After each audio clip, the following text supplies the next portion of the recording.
നാരായണാഖില ഗുരോ ഭഗവൻ നമസ്തേ. ഗുരുവായൂരപ്പ, ഗുരുനാഥ സർവേശ്വര, എല്ലാവർക്കും നമസ്കാരം. പുണ്യമായിട്ടുള്ളൊരു ദിവസം, അഷ്ടമിരോഹിണി. ഒരു മഹാഗുരുനാഥൻ്റെ ഊർജം നിറഞ്ഞു നിൽക്കുന്ന ഒരു ഭൂമിയിൽ അദ്ദേഹത്തെക്കുറിച്ച് ഏതാനും വാക്ക് പറയാൻ ഗുരുവായൂരപ്പൻ പറഞ്ഞയച്ച പോലെ വരാൻ യോഗമുണ്ടായ ആളാണ് ഞാൻ. തുടങ്ങുന്നതിന് മുമ്പ് വേദിയിൽ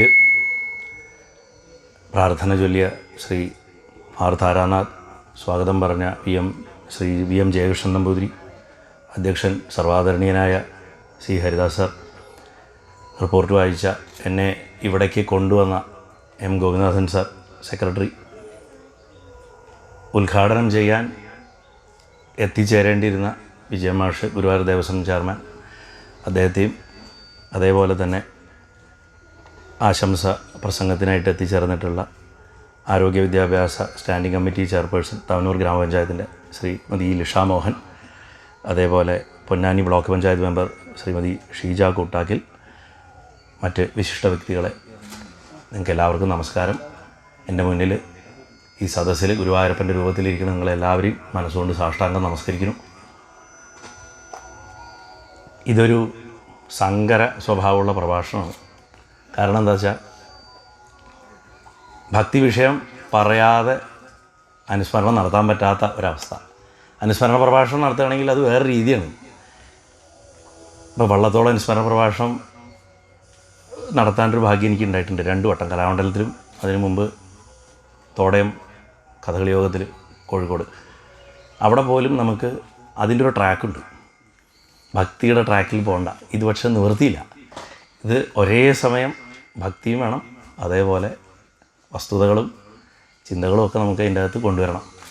എൻ്റെ അടുത്ത് ഇഷ്ടം പോലെ സമയമെടുത്തോളം പറഞ്ഞിട്ടുണ്ട്. എനിക്ക് എത്ര സമയം കിട്ടിയാലും സന്തോഷമുള്ള ഒരാളാണ്. നിങ്ങളുടെ വിശപ്പ് മാത്രമാണ് എനിക്ക് തടസ്സം. വാസ്തവത്തിൽ ഞാൻ പൊതുവേദികളിൽ എൻ്റെ അനുഭവങ്ങൾ പറയാറില്ല. എന്നാലും ഗോപിനാഥ് സാർ അത് 2 വട്ടം 3 വട്ടമൊക്കെ റിപ്പോർട്ട് വായിക്കുമ്പോൾ പറഞ്ഞതുകൊണ്ട് ഞാൻ എങ്ങനെ ഇവിടെ എത്തി എന്നുള്ളതിൻ്റെ ഒരു ചെറിയൊരു കഥയല്ല, എൻ്റെ അനുഭവം. കഴിഞ്ഞൊരു 15 ദിവസം മുൻപുണ്ടായ ഒരു സംഭവം പറഞ്ഞിട്ട് ഞാൻ പ്രഭാഷണത്തിൻ്റെ പ്രധാന വിഷയത്തിലേക്കും ഒക്കെ വരാം. അതിനു മുന്നേ ആദ്യം തന്നെ ഔപചാരികമായിട്ട് ഈ 30ാമത് വില്ലുമംഗലം ദിനാഘോഷം 2024 ഔദ്യോഗികമായിട്ട് ഉദ്ഘാടനം ചെയ്തതായിട്ട് ഞാൻ പ്രഖ്യാപിക്കുന്നു. ശരിക്ക് ഗുരുവായൂരപ്പൻ ഈ ചില യുദ്ധമുഖങ്ങളിലേക്ക് ചിലവരെ മാത്രം പറഞ്ഞു വിടും. അതുപോലെ ഇന്ന് ഗുരുവായൂർ ചെല്ലേണ്ട ഞാൻ, അല്ലെങ്കിൽ മറ്റൊരിടത്ത് ചെല്ലേണ്ട ഞാൻ ഇവിടെ എത്തി. സാധാരണ എനിക്കൊരു വേറെ പ്രത്യേകിച്ച് പ്രോഗ്രാമൊന്നുമില്ലെങ്കിൽ എല്ലാവരും സാധാരണ വിശേഷ ദിവസമാണ് ഗുരുവായൂരപ്പനെ കാണാൻ പോവുക. ഞാൻ ഒരു വിശേഷമല്ലാത്ത ദിവസമാണ് ഗുരുവായൂരപ്പനെ കാണാൻ പോവുക. കാരണം അപ്പോഴേ അദ്ദേഹത്തിന് ഒഴിവുണ്ടാവുള്ളൂ. ഇപ്പോൾ ഭയങ്കര തിരക്കാണ്. ഈ തിരക്കുള്ള ആളെ നമ്മൾ ഉപദ്രവിക്കരുത്. അപ്പോൾ അതുകൊണ്ട് അദ്ദേഹത്തിന് ഇന്ന് അദ്ദേഹത്തിൻ്റെ എന്താ പറയുക, സെലിബ്രിറ്റി ബർത്ത്ഡേ ആണെന്ന് അല്ലേ. ഒരു സെലിബ്രിറ്റിയുടെ ബർത്ത്ഡേ വരുമ്പോൾ എത്രമാത്രം ആൾക്കാർ, ഇപ്പോൾ രാവിലെ പുരുഷാരമായ അവിടെ. ഇപ്പോൾ നമ്മുടെ ഇവിടെ തന്നെ വാസുദേവപുരത്തെ ഉണ്ണിയെ കാണാൻ എത്രമാത്രം ജനാവരണം. അപ്പോൾ ഗുരുവായൂർ നമുക്ക് സങ്കല്പിക്കാം. ഇന്ന് അദ്ദേഹത്തിൻ്റെ ഇന്ന് സ്വർണ്ണക്കോലത്തിലൊക്കെ എഴുന്നള്ളി നിൽക്കുക, കുട്ടേട്ടൻ്റെ മേളമൊക്കെയാണ് അല്ലേ, പെരുവനം കുട്ടേട്ടൻ്റെ. അപ്പോൾ അങ്ങനെ ഗംഭീരമായിട്ട് നടക്കുന്ന ആ സ്ഥലത്ത് ഇന്ന് അങ്ങോട്ട് വരണ്ട, ഇന്ന് വില്ലുമംഗലത്തിൻ്റെ അവിടെ പോകണം എന്നുള്ളത് ഗുരുവായൂരപ്പൻ്റെ ഒരു ഡിസൈനായിരുന്നു. വാസ്തവത്തിൽ ഞാനിപ്പോൾ 2021 ഞാൻ ആക്സിഡൻ്റലായിട്ട് പ്രഭാഷകനായതാണ്. മറ്റു വേദികളിൽ ഞാൻ ധാരാളം സംസാരിക്കാറുണ്ട്. വിദേശത്ത് എൻ്റെ ജോലി സ്ഥലമായിട്ട് ബന്ധപ്പെട്ടിട്ട് ഞാൻ ദുബായിലായിരുന്നുകൊണ്ട് ഇന്ത്യൻ അസോസിയേഷനിലൊക്കെ സന്ദർഭവശാൽ ഈ മഹാത്മാക്കളെയൊക്കെ അനുസ്മരിച്ച് പോവുക എന്നല്ലാതെ 21 യാദൃശ്ചികമായിട്ട്, വളരെ വളരെ യാദൃശ്ചികമായിട്ട് ഗുരുവായൂരപ്പൻ്റെ ഒരു പ്രോഗ്രാം, ഭഗവാന്റെ ആ മൾട്ടി ലെവൽ ക്യൂ കോംപ്ലക്സിൻ്റെ ഉദ്ഘാടനത്തിൻ്റെ അവതാരകനായിട്ട് എനിക്ക് ദേവസ്വത്തിനെ ഒന്ന് പോയിട്ട് സേവിക്കേണ്ട ഒരവസ്ഥ വന്നു പെട്ടെന്ന്, അന്നത്തെ ചെയർമാൻ നിർബന്ധിച്ചിട്ട്. അങ്ങനെ ആ ദിവസം ഉച്ചയ്ക്ക് അത് കഴിഞ്ഞ് പോകുമ്പോൾ അബദ്ധത്തിൽ ഇസ്കോണിൻ്റെ അവിടുത്തെ ഒരു യൂണിറ്റിൽ എൻ്റെ ഒരു ഇൻ്റർവ്യൂ ഉണ്ടായി. ആ ഒരൊറ്റ ഇൻ്റർവ്യൂ ആണ് എന്നെ വലിച്ച് ഈ ഇതിലേക്ക് കിട്ടുന്നത്. അതായത് ഈ പ്രഭാഷണം അതിനും ഒരു 2 കൊല്ലം മുമ്പ് ഞാനൊരു നരസിംഹദത്തം ഗുരുവായൂർ വെച്ചിട്ടുണ്ടായിട്ടുണ്ട്. മാനവേദന അനുസ്മരണ പ്രഭാഷണം ഉണ്ടായി പടിഞ്ഞാറേ കോവിലകത്ത്. ഈ 2 അസുലഭാവസരങ്ങൾ കഴിഞ്ഞതിന് ശേഷം ഞാൻ ശരിക്കും ആധ്യാത്മിക പ്രഭാഷണം ചെയ്തിട്ടില്ല. പക്ഷെ അന്ന് തൊട്ട് എന്നോട് അനവധി അമ്മമാർ, കാരണം എൻ്റെ പ്രേക്ഷകരെന്ന് പറഞ്ഞാൽ അടുക്കളയിൽ ജോലി ചെയ്തുകൊണ്ടിരിക്കുന്ന അമ്മമാരാണ് എൻ്റെ പ്രേക്ഷകർ. എൻ്റെ പ്രേക്ഷകർ ഇങ്ങനെ സോഫിസ്റ്റിക്കേറ്റഡ് തന്ത്രങ്ങളൊന്നും പഠിക്കുന്ന കോഴ്സുകൾ ചേരുന്ന ആൾക്കാരല്ല. അപ്പോൾ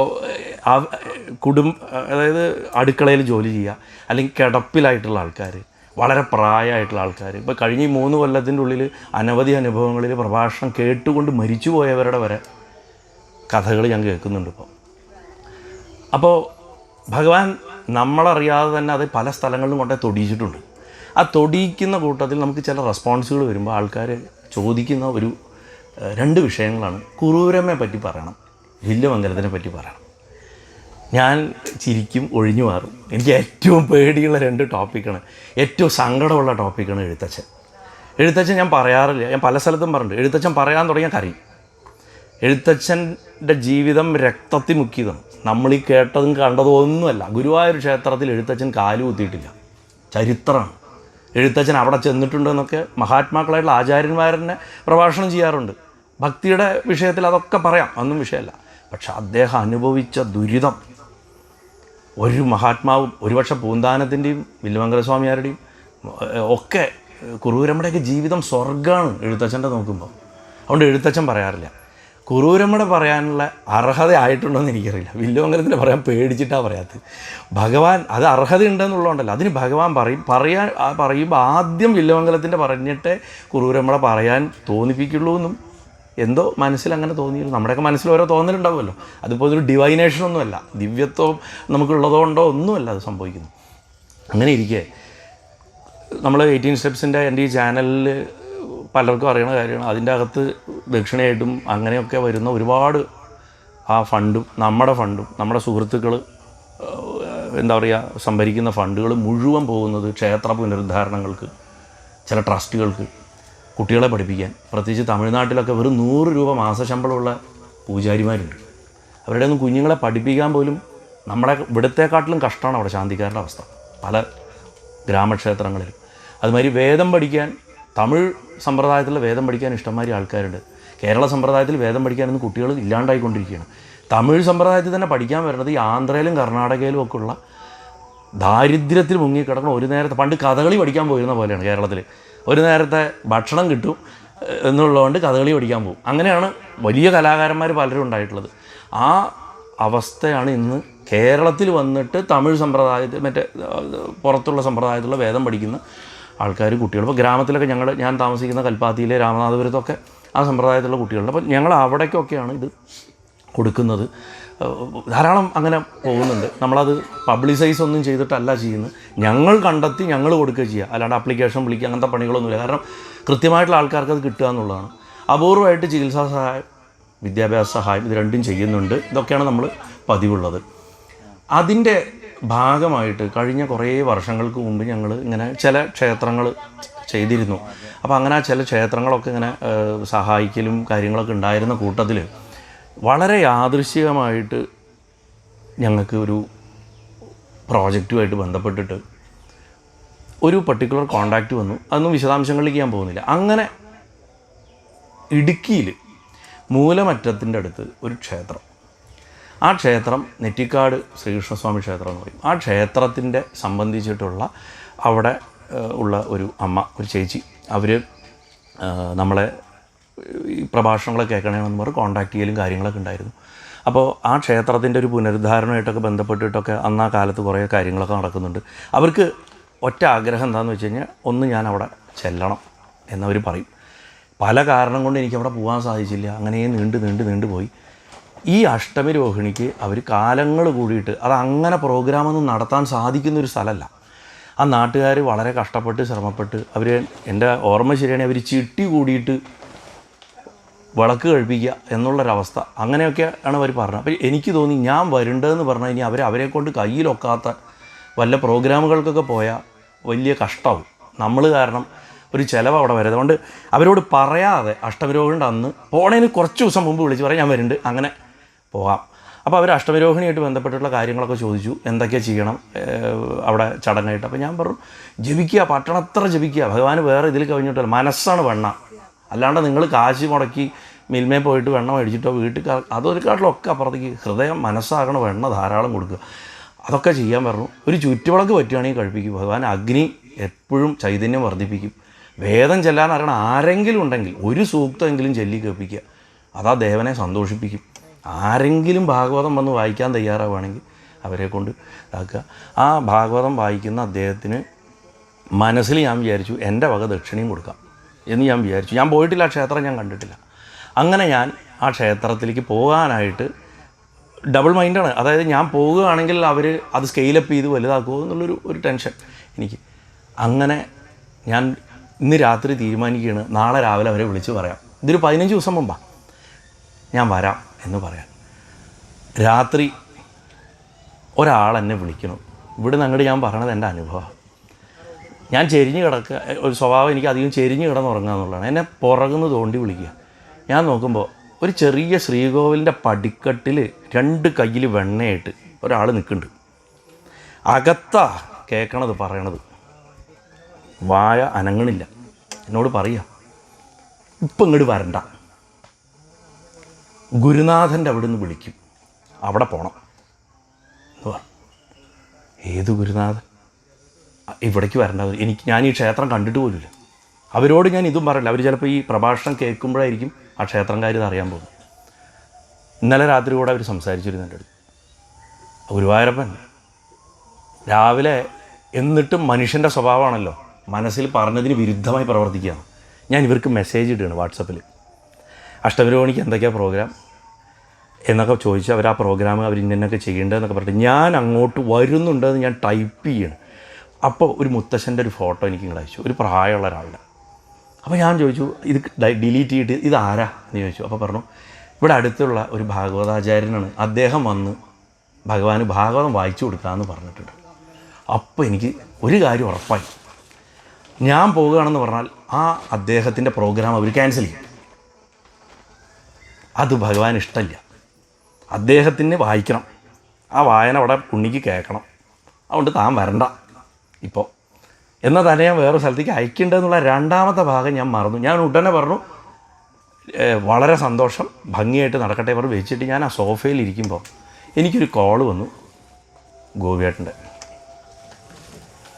വിളിച്ചിട്ട് എൻ്റെ അടുത്ത്, ഞങ്ങൾ തമ്മിൽ പരിചയമൊന്നുമില്ല, എന്നോട് വിളിച്ചിട്ട് പറഞ്ഞു, ഇങ്ങനെ ഇന്ന ആളല്ലേ എന്നൊക്കെ ചോദിച്ചു. അപ്പോൾ ഞാൻ വില്ലുമംഗലം ട്രസ്റ്റ് എന്നാണ് വിളിക്കുന്നത്, അഷ്ടമിരോഹിണി ദിവസം അങ്ങയുടെ അനുസ്മരണ പ്രഭാഷണം വെച്ചിട്ടുണ്ട് എന്ന് അധികാരമായിട്ടാണ് പറഞ്ഞു, അങ്ങ് വരണം. പെട്ടെന്നാണ് എനിക്കിത് കത്തിയത്. അപ്പോൾ ഗുരുവായൂരപ്പൻ പറഞ്ഞു വെച്ചിട്ടാണ് ഞാൻ ഇന്നിവിടെ വന്ന് നിൽക്കണം. അതുകൊണ്ടാണ് ഒരുപക്ഷെ വിളക്ക് കൊളുത്തിച്ചതെന്നാണ് എനിക്ക് തോന്നണത്. കാരണം രാവിലെ വരെ എൻ്റെ അറിവിൽ കുഴപ്പമൊന്നും ഉണ്ടായിരുന്നില്ല എവിടെയും. അപ്പോൾ എന്താണെങ്കിലും അതൊന്ന് ചുരുക്കി പറഞ്ഞാൽ ഇത്തിരി 10 മിനിറ്റ് എടുത്തത് എന്താ വെച്ചാൽ അത് പറയണം. ഭഗവാൻ നിങ്ങളെ എത്രമാത്രം സ്നേഹിക്കേണ്ടതെന്ന് നമുക്ക് അറിയണം. ഗുരുവായൂരപ്പന് ഭഗവാൻ നമുക്ക് തരണ സ്നേഹത്തിൻ്റെ കോടിക്കോടിയിലൊരു അംശം പോലും നമുക്ക് തിരിച്ചു കൊടുക്കാൻ പറ്റില്ല. ഇവിടെ ഗുരുവായൂരപ്പൻ എന്ന് പറയുമ്പോൾ അതൊരു വ്യക്തിയാണ്. നമ്മളെപ്പോലെ പിച്ചിയാ വേദനിക്കണേ, മോശം വാക്ക് വേറെ അല്ലെങ്കിൽ ഒരു ചീത്ത വിളിച്ചു കഴിഞ്ഞാൽ കണ്ണിൽ വെള്ളം നിറയണേ, നമ്മളൊരു നല്ലത് ചെയ്താൽ സന്തോഷിക്കണേ, ലാളിച്ചാൽ അത് സുഖിച്ച് കേൾക്കണേ. ഞാൻ ആദ്യം തന്നെ നെഗറ്റീവ് പറഞ്ഞു, പിന്നെ പോസിറ്റീവ് പറഞ്ഞു. എന്താ വെച്ചാൽ പോസിറ്റീവ് മാത്രമല്ല ഭഗവാൻ, നെഗറ്റീവും ഭഗവാനാണ്. ഇത് രണ്ടും ചേർന്നാലേ ഈശ്വരനെ കിട്ടുള്ളൂ. എന്തുകൊണ്ട് ഇത് വീണ്ടും വീണ്ടും പറഞ്ഞു വെച്ചാൽ ഭഗവാനെ ഇങ്ങനൊരു വ്യക്തിയായി കണ്ട് സ്നേഹിക്കാൻ പഠിപ്പിച്ച ഒരാളുടെ ഓർമ്മ ദിവസമാണ്. വില്ലുമംഗലത്തിൻ്റെ ഏറ്റവും വലിയ സംഭാവന എന്താന്ന് ചോദിച്ചാൽ ഈശ്വരനെ ഒരു വ്യക്തിയായി കാണാൻ നമ്മളെ പഠിപ്പിച്ചു. നമ്മളെപ്പോലൊരു വ്യക്തി, ആ വ്യക്തിയുടെ അടുത്ത് നമ്മുടെ എല്ലാ അധികാരങ്ങളും നമ്മുടെ എല്ലാ കുറവുകളും നമ്മുടെ പോരായ്മകളും നാണം കെട്ട്. ഇപ്പം നമ്മൾ കുടുംബത്തിലെ ഏറ്റവും അടുത്ത ആൾക്കാരുടെ മുന്നിലല്ലേ നമുക്ക് എന്ത് നാണക്കേട് ഉണ്ടായാലും നമ്മൾ എന്ത് തെറ്റിയത് നമ്മുടെ കുടുംബമാണ്, നമുക്ക് ആ പ്രശ്നമില്ല അല്ലേ.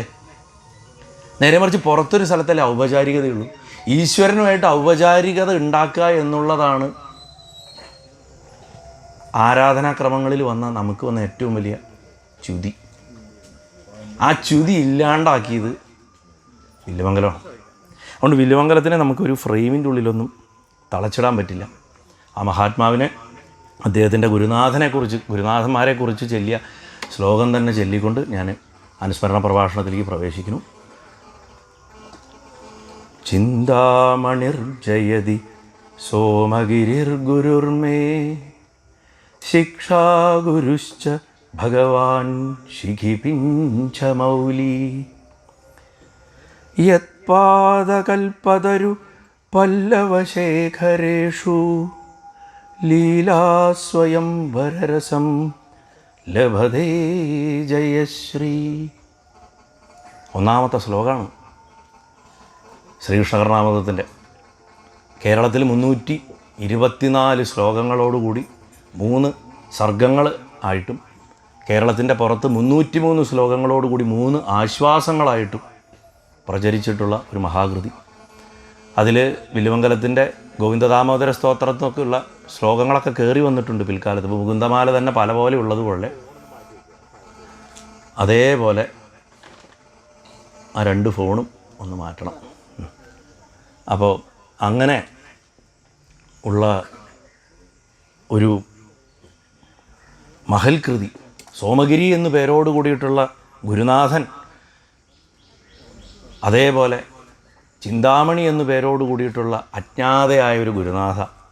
പക്ഷേ K P Narayana Pisharody sir ചിന്താമണി രത്നം പോലെ വിജയിച്ചരുളുന്ന സോമഗിരി എന്നാണ് വ്യാഖ്യാനിച്ചത്. അത് അദ്ദേഹത്തിൻ്റെ ഇഷ്ടം. അതേപോലെ ഭഗവാൻ ശ്രീകൃഷ്ണൻ, ആ മയിൽപ്പീലി മുടിയിലണിഞ്ഞ ശ്രീകൃഷ്ണൻ ഉപദേശം നൽകണ എൻ്റെ മറ്റൊരു ഗുരുനാഥനായിട്ടും വിജയിച്ചരുളുന്നു. ഏതൊരു തൻ്റെ കാലടികളാണോ കൽപ്പവൃക്ഷത്തളിരുകൾ വന്നിട്ട് വീഴണത്, അതിനെ ശിരസിൽ ധരിക്കണ ആ ഭക്തന്മാർ വിജയിക്കട്ടെ, അവരെ അനുഗ്രഹിക്കണ വിജയലക്ഷ്മി ആ ഭഗവാന്റെ കാലുകളെ സദാ സേവിക്കുന്നു എന്നൊക്കെ അനവധി അർത്ഥങ്ങളിൽ വ്യാഖ്യാനിക്കപ്പെടുന്ന ആ ആദ്യത്തെ ശ്ലോകം ഗുരുവായൂരപ്പൻ അനുഗ്രഹിച്ചിട്ട് കർണാമൃതം 4 ദിവസമായിട്ട് ഞാൻ പാലക്കാട് പഴയകൽപ്പാത്തിയിൽ ചെയ്തിട്ടുണ്ട്. അത് യൂട്യൂബിലുണ്ട്. ഇപ്പോഴും മുഴുവൻ ചെയ്യാൻ സാധിച്ചു. ആരോഗ്യം ഒട്ടും ശരിയല്ലാത്തൊരു സമയത്ത് ശരീരം മുഴുവൻ ക്രംബിൾഡായിട്ട് 2ാമത് കോവിഡ് വന്ന് വല്ലാത്തൊരവസ്ഥയായിരുന്നു. പക്ഷേ ശരിക്കും ഗുരുവായൂരപ്പൻ മടിയിലിരുന്ന് പറയിപ്പിച്ചു. അത് അങ്ങനെ സന്തോഷമായിട്ട് ചെയ്യാൻ പറ്റിയ ഒരു പ്രഭാഷണമായിരുന്നു. അതിന് ശേഷമാണ് ശരിക്കും ഇപ്പോൾ ഈ വില്ലുമംഗലത്തിൻ്റെ കർണാമൃതം നമുക്ക് ഒന്ന് പറഞ്ഞു കഴിഞ്ഞു. ഇനി അദ്ദേഹത്തിൻ്റെ ജീവിതത്തിലേക്കൊന്ന് എത്തി നോക്കാം എന്നുള്ളൊരു ഇതിലേക്ക് വന്നത്. ഇന്നത്തെ ഇവിടുത്തെ സദസ്സ് വളരെ സമ്മിശ്രമാണ്. കുട്ടികളുണ്ട്, ചെറുപ്പക്കാരുണ്ട്, മധ്യവയസ്കരുണ്ട്, മുതിർന്നവരുണ്ട്. എല്ലാവരും സാഹിത്യമോ അല്ലെങ്കിൽ ഇതൊന്നും പഠിക്കണവരൊന്നും ആയിരിക്കില്ല. അധികം പേരും എനിക്കറിയാം സമ്മാനമൊക്കെ വാങ്ങാൻ വന്ന കുഞ്ഞുമക്കളാണ്. അതുകൊണ്ട് ഞാൻ വളരെ ആഴത്തിലുള്ള സാഹിത്യാപഗ്രഥനങ്ങളിലേക്കൊന്നും പോകുന്നില്ല. നമുക്ക് വില്ലുമംഗലം എന്ന് പറയുന്ന ഒരു മനുഷ്യൻ എന്തായിരുന്നു നോക്കുക. ആ വില്ലുമംഗലം എന്നുള്ള മനുഷ്യനെ തിരിച്ചറിയാനുള്ള ഒരു ശ്രമം നമ്മുടെ ഭാഗത്തു നിന്ന് ഉണ്ടായാൽ ഈ അനുസ്മരണം കൊണ്ട് പ്രസക്തിയുള്ളൂ. നമ്മൾ അദ്ദേഹത്തിനെ കുറേ ഓർക്കും, ഇവിടുന്ന് പോകും, ഒരു ഊണ് കഴിക്കും, വീട്ടിൽ ചെല്ലും, മറക്കും. എന്ത് നമ്മൾ ഇവിടുന്ന് കൊണ്ടുപോകണോ? കാരണം ഏതൊരു ദിവ്യൻ്റെ സ്ഥാനത്തും, ഒരു ഇല്ലത്തറയാണെങ്കിലും അല്ലെങ്കിൽ ഒരു ക്ഷേത്രമാണെങ്കിലും ഒരു സമാധി സ്ഥാനമാണെങ്കിലും ആ സ്ഥലത്തൊക്കെ അവരുടെ തപസ് അവർ വെച്ചിട്ട് പോയിട്ടുണ്ടാവും. ഈ സ്ഥലത്തിൻ്റെ പേര് തപനൂർ എന്നാണ് അല്ലേ ശരിക്കും? തപസ്സിൻ്റെ ഊരാണെന്നാണ്. അപ്പോൾ താപസന്മാർ അവരുടെ തപസ് ഡെപ്പോസിറ്റ് ചെയ്ത് പോയിട്ടുള്ള സ്ഥലങ്ങളാണ്. ഈ തപസ് ഡെപ്പോസിറ്റ് ചെയ്ത് പോയിട്ടുള്ള സ്ഥലങ്ങളിൽ ഓടിച്ചെന്ന് തൊഴുത് ഓടിപ്പോരുത്. ഇപ്പോൾ ഗുരുവായൂർ ക്ഷേത്രത്തിൽ ചെന്ന് കഴിഞ്ഞാൽ നമുക്കെല്ലാവർക്കും ഗുരുവായൂരപ്പൻ്റെ വിഗ്രഹം കാണാനുള്ള വ്യഗ്രതയിൽ നമ്മൾ എന്തൊക്കെയാണ് കാട്ടിക്കൂട്ടുക. മനസ്സ് ശാന്തമാക്കി വായുവിനെ അടക്കിയിട്ട് വേണം ഗുരുവായുവായിട്ടുള്ള ഭഗവാനെ തൊഴാൻ. അതിന് പകരം അവൻ ഉന്തി ഇവൻ പിച്ചി അത് ചെയ്ത് ഇത് ചെയ്ത്. ഞാൻ എപ്പോഴും പറയാറില്ലേ, നിങ്ങൾ ആരെങ്കിലും തല്ല് ഉന്ത് മാറ്റുക ചെയ്താൽ സന്തോഷത്തോട് ഗുരുവായൂരപ്പ അത്രയും കർമ്മം ആ തള്ളിയ ആൾ കൊണ്ടയല്ലോ, ചീത്ത പറഞ്ഞ ആൾ കൊണ്ടയല്ലോ എന്ന് വിചാരിച്ചിട്ട് പോകണം. ക്യൂവിൽ നിന്ന് കഷ്ടപ്പെടണോ അത്രയും ദുരിതം അവസാനിച്ചു. ആ നിൽക്കണ നേരം എത്ര അധികം നേരം നിൽക്കും അത്രയും ഭഗവാന്റെ സവിധത്ത് നിന്നിട്ട് നാമം ജപിക്കാനുള്ള അവസരമാണ്. എന്തിനാണ് കളയണത്? അത് കഴിഞ്ഞാൽ ഇല്ലെങ്കിൽ ഉടനെ തന്നെ രാമകൃഷ്ണയിലേക്കോ പൂന്താനം ഹോട്ടലിലേക്കോ ഓടില്ലേ പണ്ട്. അതിന് പകരം അവിടെ നിൽക്കുക. അത്രയും നേരം ഭഗവാൻ നിർത്തി തൊഴിക്കുന്നവരാണ് ഭാഗ്യവാന്മാർ. അത് ഞാൻ എപ്പോഴും പറയാറുണ്ട്. ഇത് നമുക്ക് നമ്മുടെ മൈൻഡിൻ്റെ കണ്ടീഷനിങ് കൊണ്ടാണ് നമ്മൾ വേഗത്തിൽ തൊഴുതു പോകുന്നത് വലിയൊരു വിഷയമായിട്ട് കാണുന്നത്. അതും തെറ്റണമെന്നല്ല, അതും അദ്ദേഹത്തിൻ്റെ ഇച്ഛയാണ്. ചിലർ വേഗത്തിൽ തൊഴണമെന്നും ചിലർ കാത്തു നിന്ന് തൊഴണമെന്നും ഭഗവാന്റെ സ്നേഹമാണ് രണ്ടും. അതങ്ങനെ കാണണം. അങ്ങനെ കാണാൻ പഠിപ്പിച്ച ഒരാൾ, അതാണ് വില്ലുമംഗലം. ഭഗവാന്റെ എത്ര അടി അങ്ങേർക്ക് കിട്ടിയിരിക്കണറിയോ? തലോടൽ മാത്രമൊന്നുമല്ല. ഇപ്പം ചരിത്രം എടുക്കുമ്പോൾ നമ്മൾ വില്ലുമംഗലം 5 പേരുണ്ടെന്ന് 40കളിലും 30കളിലും ഒക്കെ പണ്ഡിതന്മാർ പറഞ്ഞു. 5 വില്ലുമംഗലങ്ങളുണ്ടായിരുന്നു. സാധ്യതയുണ്ട്. അതൊരു സ്ഥാനപ്പേരായിരുന്നിരിക്കാം, അല്ലെങ്കിൽ ഒരേ ഇല്ലത്ത് ജനിച്ച അനവധി വ്യക്തികളായിരുന്നിരിക്കാം. അതൊന്നും നമുക്ക് പറയാൻ പറ്റില്ല. അതിനെ ചുരുക്കി 3 എന്നാക്കി. കാരണം 3 എണ്ണത്തിന് എന്തായാലും തെളിവുണ്ട്. 3 ഉണ്ടായേ പറ്റൂ എന്നുള്ളതാണ് വാസ്തവത്തിൽ സത്യം. കാരണം മറ്റു മഹാത്മാക്കൾ വില്ലുമംഗലത്തിനെ അനുസ്മരിച്ചിട്ടുണ്ട് പല കാലഘട്ടങ്ങളിൽ, ചിലർ അനുസ്മരിച്ചിട്ടുമില്ല. അപ്പോൾ അത് വെച്ചിട്ട് ആ മഹാത്മാക്കളുടെ കാലങ്ങളൊക്കെ നമുക്ക് കൃത്യമായിട്ട് കിട്ടിയിട്ടുണ്ട്. ഇപ്പോൾ മധ്വാചാര്യരാവാം, അല്ലെങ്കിൽ എന്താ പറയുക ചൈതന്യ മഹാപ്രഭു ആവാം, അതല്ലെങ്കിൽ മറ്റ് ഭാഗവതത്തിൻ്റേതായിട്ടുള്ള വ്യാഖ്യാതാക്കളാവാം. എന്നാൽ ശങ്കരൻ അവിടെ നിൽപ്പുണ്ട്. ആചാര്യസ്വാമികൾ വില്ലുമംഗലത്തിനെക്കുറിച്ച് ഒന്നും പറഞ്ഞിട്ടില്ല. അപ്പോൾ ആചാര്യസ്വാമികൾക്ക് ശേഷം കേരളത്തിലേക്ക് നമ്പൂതിരി സമുദായത്തിൻ്റെ വരവ് 5-6 നൂറ്റാണ്ടുകളിലാണ്, ക്രിസ്തുവിന് ശേഷം എന്ന് നമ്മൾ ഇന്ന് പറയും. ഇന്ന് പൊതുവർഷം, കോമൺ ഇറ എന്ന് പറയും. 5th 6th സെഞ്ചുറികളിലാണ് 2 സാധനങ്ങൾ കേരളത്തിലേക്ക് വരുന്നത്. ഞാൻ പല പ്രഭാഷണങ്ങളും പറഞ്ഞിട്ടുണ്ട്. നമ്പൂതിരിമാരും തെങ്ങും. കേരളത്തിൽ തെങ്ങില്ല. കേരളം എന്നുള്ളത് തെങ്ങിൻ്റെ നാടായതുകൊണ്ടൊന്നും ഉണ്ടായ പേരല്ല. ചേര, കേര, ഇത് രണ്ടും ഒറ്റ വാക്കാണ്. ചേര സാമ്രാജ്യം നിന്ന സ്ഥലം. ചേര ശബ്ദം ആണ് കേര ശബ്ദം. കേരളപുത്ര എന്നാണ് അശോകൻ്റെയൊക്കെ കാലത്ത് ഇതിൻ്റെ പേര്. അശോകൻ്റെ കാലത്തൊന്നും കേരളത്തിൽ തെങ്ങില്ല. ബുദ്ധൻ്റെ കാലത്തും തെങ്ങില്ല. തെങ്ങ് കൊണ്ടുവരപ്പെട്ടതാണ്. കൊണ്ടുവന്ന് പിന്നെ ചേരനാടുകളിൽ കാണുന്ന വൃക്ഷമായതുകൊണ്ട് കേരവൃക്ഷം. വേറെ പേരിടാൻ അറിയില്ല. ആ നാടുകളിൽ കാണുന്ന മരമായതുകൊണ്ട് അതിനാ പേര് വന്നു. ഇതൊക്കെ മുമ്പും ധാരാളം വിസ്തരിച്ച് നാളികേരത്തിൻ്റെ വരവന്നെ പറഞ്ഞു. നാളികേരം അങ്ങനെ മാന്ത്രിക ക്രിയകളിലും താന്ത്രിക ക്രിയകളിലും ഉപയോഗിക്കാൻ തുടങ്ങി, കുമ്പളങ്ങയ്ക്കും നാരങ്ങയ്ക്കും പകരം എന്ന് ഒക്കെ പഠിക്കേണ്ട വിഷയമാണ്. ആ 5-6 നൂറ്റാണ്ടുകൾക്ക് ശേഷം വളരെ പെട്ടെന്ന് തന്നെ സംഭവിച്ച ഒരു ദിവ്യാവതാരമാണ് ആദിശങ്കരൻ. അതിനുശേഷം ഒരുപക്ഷെ ശങ്കരനോളം തന്നെ അഖിലഭാരത പ്രശസ്തി കിട്ടിയ ഒരു ദിവ്യാവതാരം ഭഗവാൻ എടുത്തതാണ് സാക്ഷാൽ വില്ലുമംഗലം. ഈ വില്ലുമംഗലത്തിൽ 1ാമത്തെ വില്ലുമംഗലം, 2ാമത്തെ വില്ലുമംഗലം, 3ാമത്തെ വില്ലുമംഗലം, അവരെക്കുറിച്ച് ഇപ്പോൾ ഉള്ളൂരിൻ്റെ കേരള സാഹിത്യ ചരിത്രമാണ് എല്ലാവരും എടുത്ത് ഇന്ന് പ്രയോഗിക്കാറ്. നമുക്കൊരു സ്വഭാവമുണ്ട് മലയാളിക്ക് പ്രത്യേകിച്ച്. ആരെങ്കിലും ഒരാൾ ഒരു വഴിക്ക് പോയിട്ട് ഒരു രീതി കണ്ടുപിടിച്ചിട്ടുണ്ടെങ്കിൽ പിന്നെ അതന്നെ എന്ന് പറയും. വേറെ അന്വേഷിക്കാൻ പോവില്ല. ഉള്ളൂർ പരമേശ്വരയ്യർ മഹാത്മാവ് അദ്ദേഹത്തിനെ പോലെ ഒരാൾ എങ്ങനെ ഇത്രയ്ക്ക് പേജുള്ള, ഇത്രയും ഔദ്യോഗിക തിരക്കുള്ള, മറ്റ് സാഹിത്യ പ്രവർത്തനങ്ങളുള്ള, പൊതുപ്രവർത്തനങ്ങളുള്ള ഒരാൾ ഇത്ര ബൃഹത്തായിട്ടുള്ളൊരു ഗ്രന്ഥം എങ്ങനെ ജീവിതകാലത്ത് എഴുതി ഉണ്ടാക്കിയെന്ന് ചോദിച്ചാൽ ഇന്നുമാതിരി ChatGPT ഇല്ല, ഗൂഗിൾ സെർച്ച് ചെയ്യാൻ പറ്റില്ല, ഇവിടുന്ന് ആ റിസർച്ച് പേപ്പർ തപ്പിയെടുക്കുക, ഇതൊന്നും പറ്റില്ല. എങ്ങനെ ഇത് മുഴുവൻ അന്വേഷിച്ച് കണ്ടുപിടിച്ചു എന്ന് ചോദിച്ചാൽ അത്ഭുതമാണ്. അതൊരു ദിവ്യസിദ്ധി തന്നെയാണ്, ഒരു സംശയമില്ല.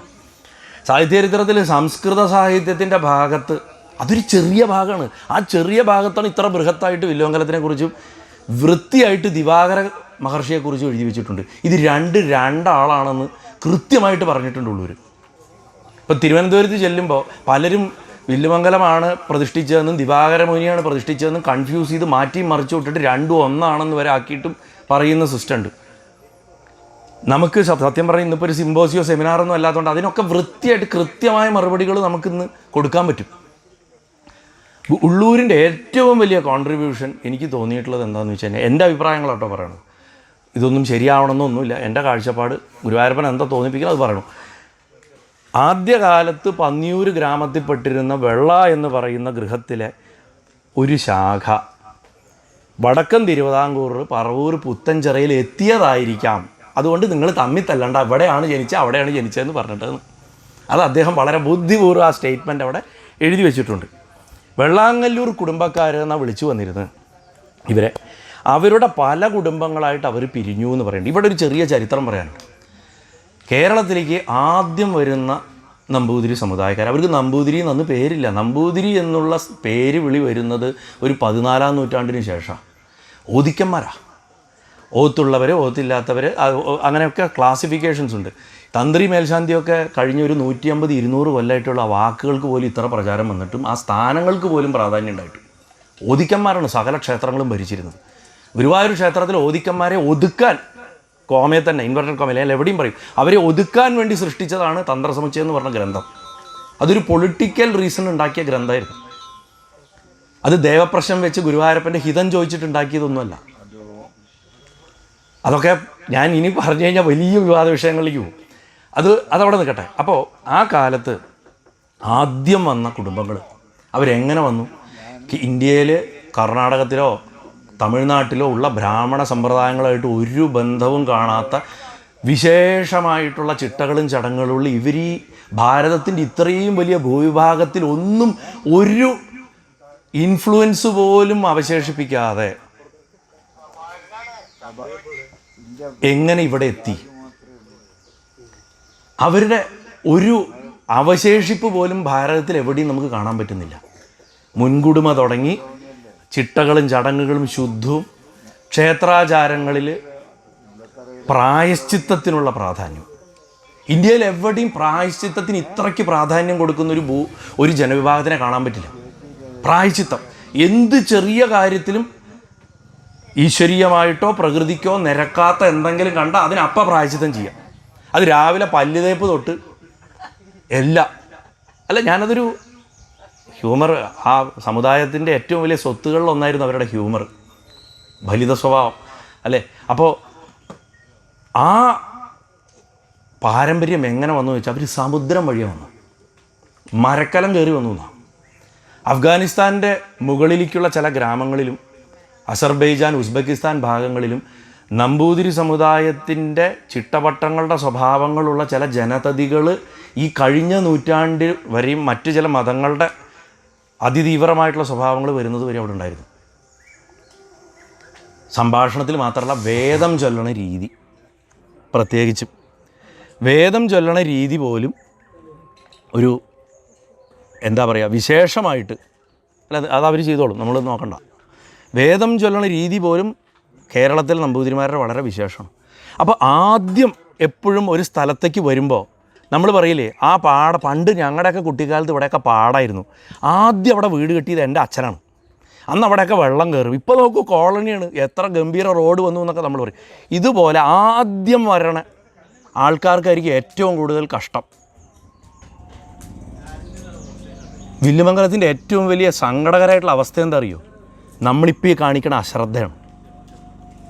ഇപ്പോൾ ഈ 5 മിനിറ്റിനുള്ളിൽ നിങ്ങളുടെ ശ്രദ്ധ എവിടേക്കൊക്കെ പോയി എന്ന് ഇവിടെ നിൽക്കണ എനിക്കറിയാം. കഴിക്കണ പഴം, ഓഫായ മൈക്ക്, ഈ അശ്രദ്ധയാണ് അദ്ദേഹത്തോട് അതുകൊണ്ടാണ് അദ്ദേഹത്തിന് ഒരു സ്മാരകം ഒന്നും ഉണ്ടാവാത്തത്. അപ്പോൾ ആദ്യം വന്ന കുടുംബം അവർ തളിപ്പറമ്പ് ഭാഗത്ത് വന്ന്, തളിപ്പറമ്പാണ് ശരിക്കും ആദ്യത്തെ സെറ്റിൽമെൻറ്റ് നമ്പൂതിരിമാരുടെ. ആ വന്ന കുടുംബങ്ങളിൽ ആദ്യകാല പ്രാമാണിത്വമുള്ള ഒരു കുടുംബമാണ്, ഒരുപക്ഷെ മൂല കുടുംബമാണ് ഈ വെള്ള എന്ന് പറഞ്ഞ പ്രസിദ്ധമായിട്ടൊരു പഴയ ഗ്രന്ഥം തന്നെയുണ്ട്, വെള്ളയുടെ ചരിത്രം. കുട്ടികൾക്കൊക്കെ അറിയാൻ വേണ്ടി പറയുക, അത് അപ്പിയെടുത്ത് വായിക്കണം. ആ വെള്ള കുടുംബത്തിൻ്റെ ശാഖോപശാഖകളായിട്ട് മാറിയതാണ് നമ്മൾ ഇന്ന് അറിയുന്ന 99% നമ്പൂതിരി കുടുംബങ്ങൾ.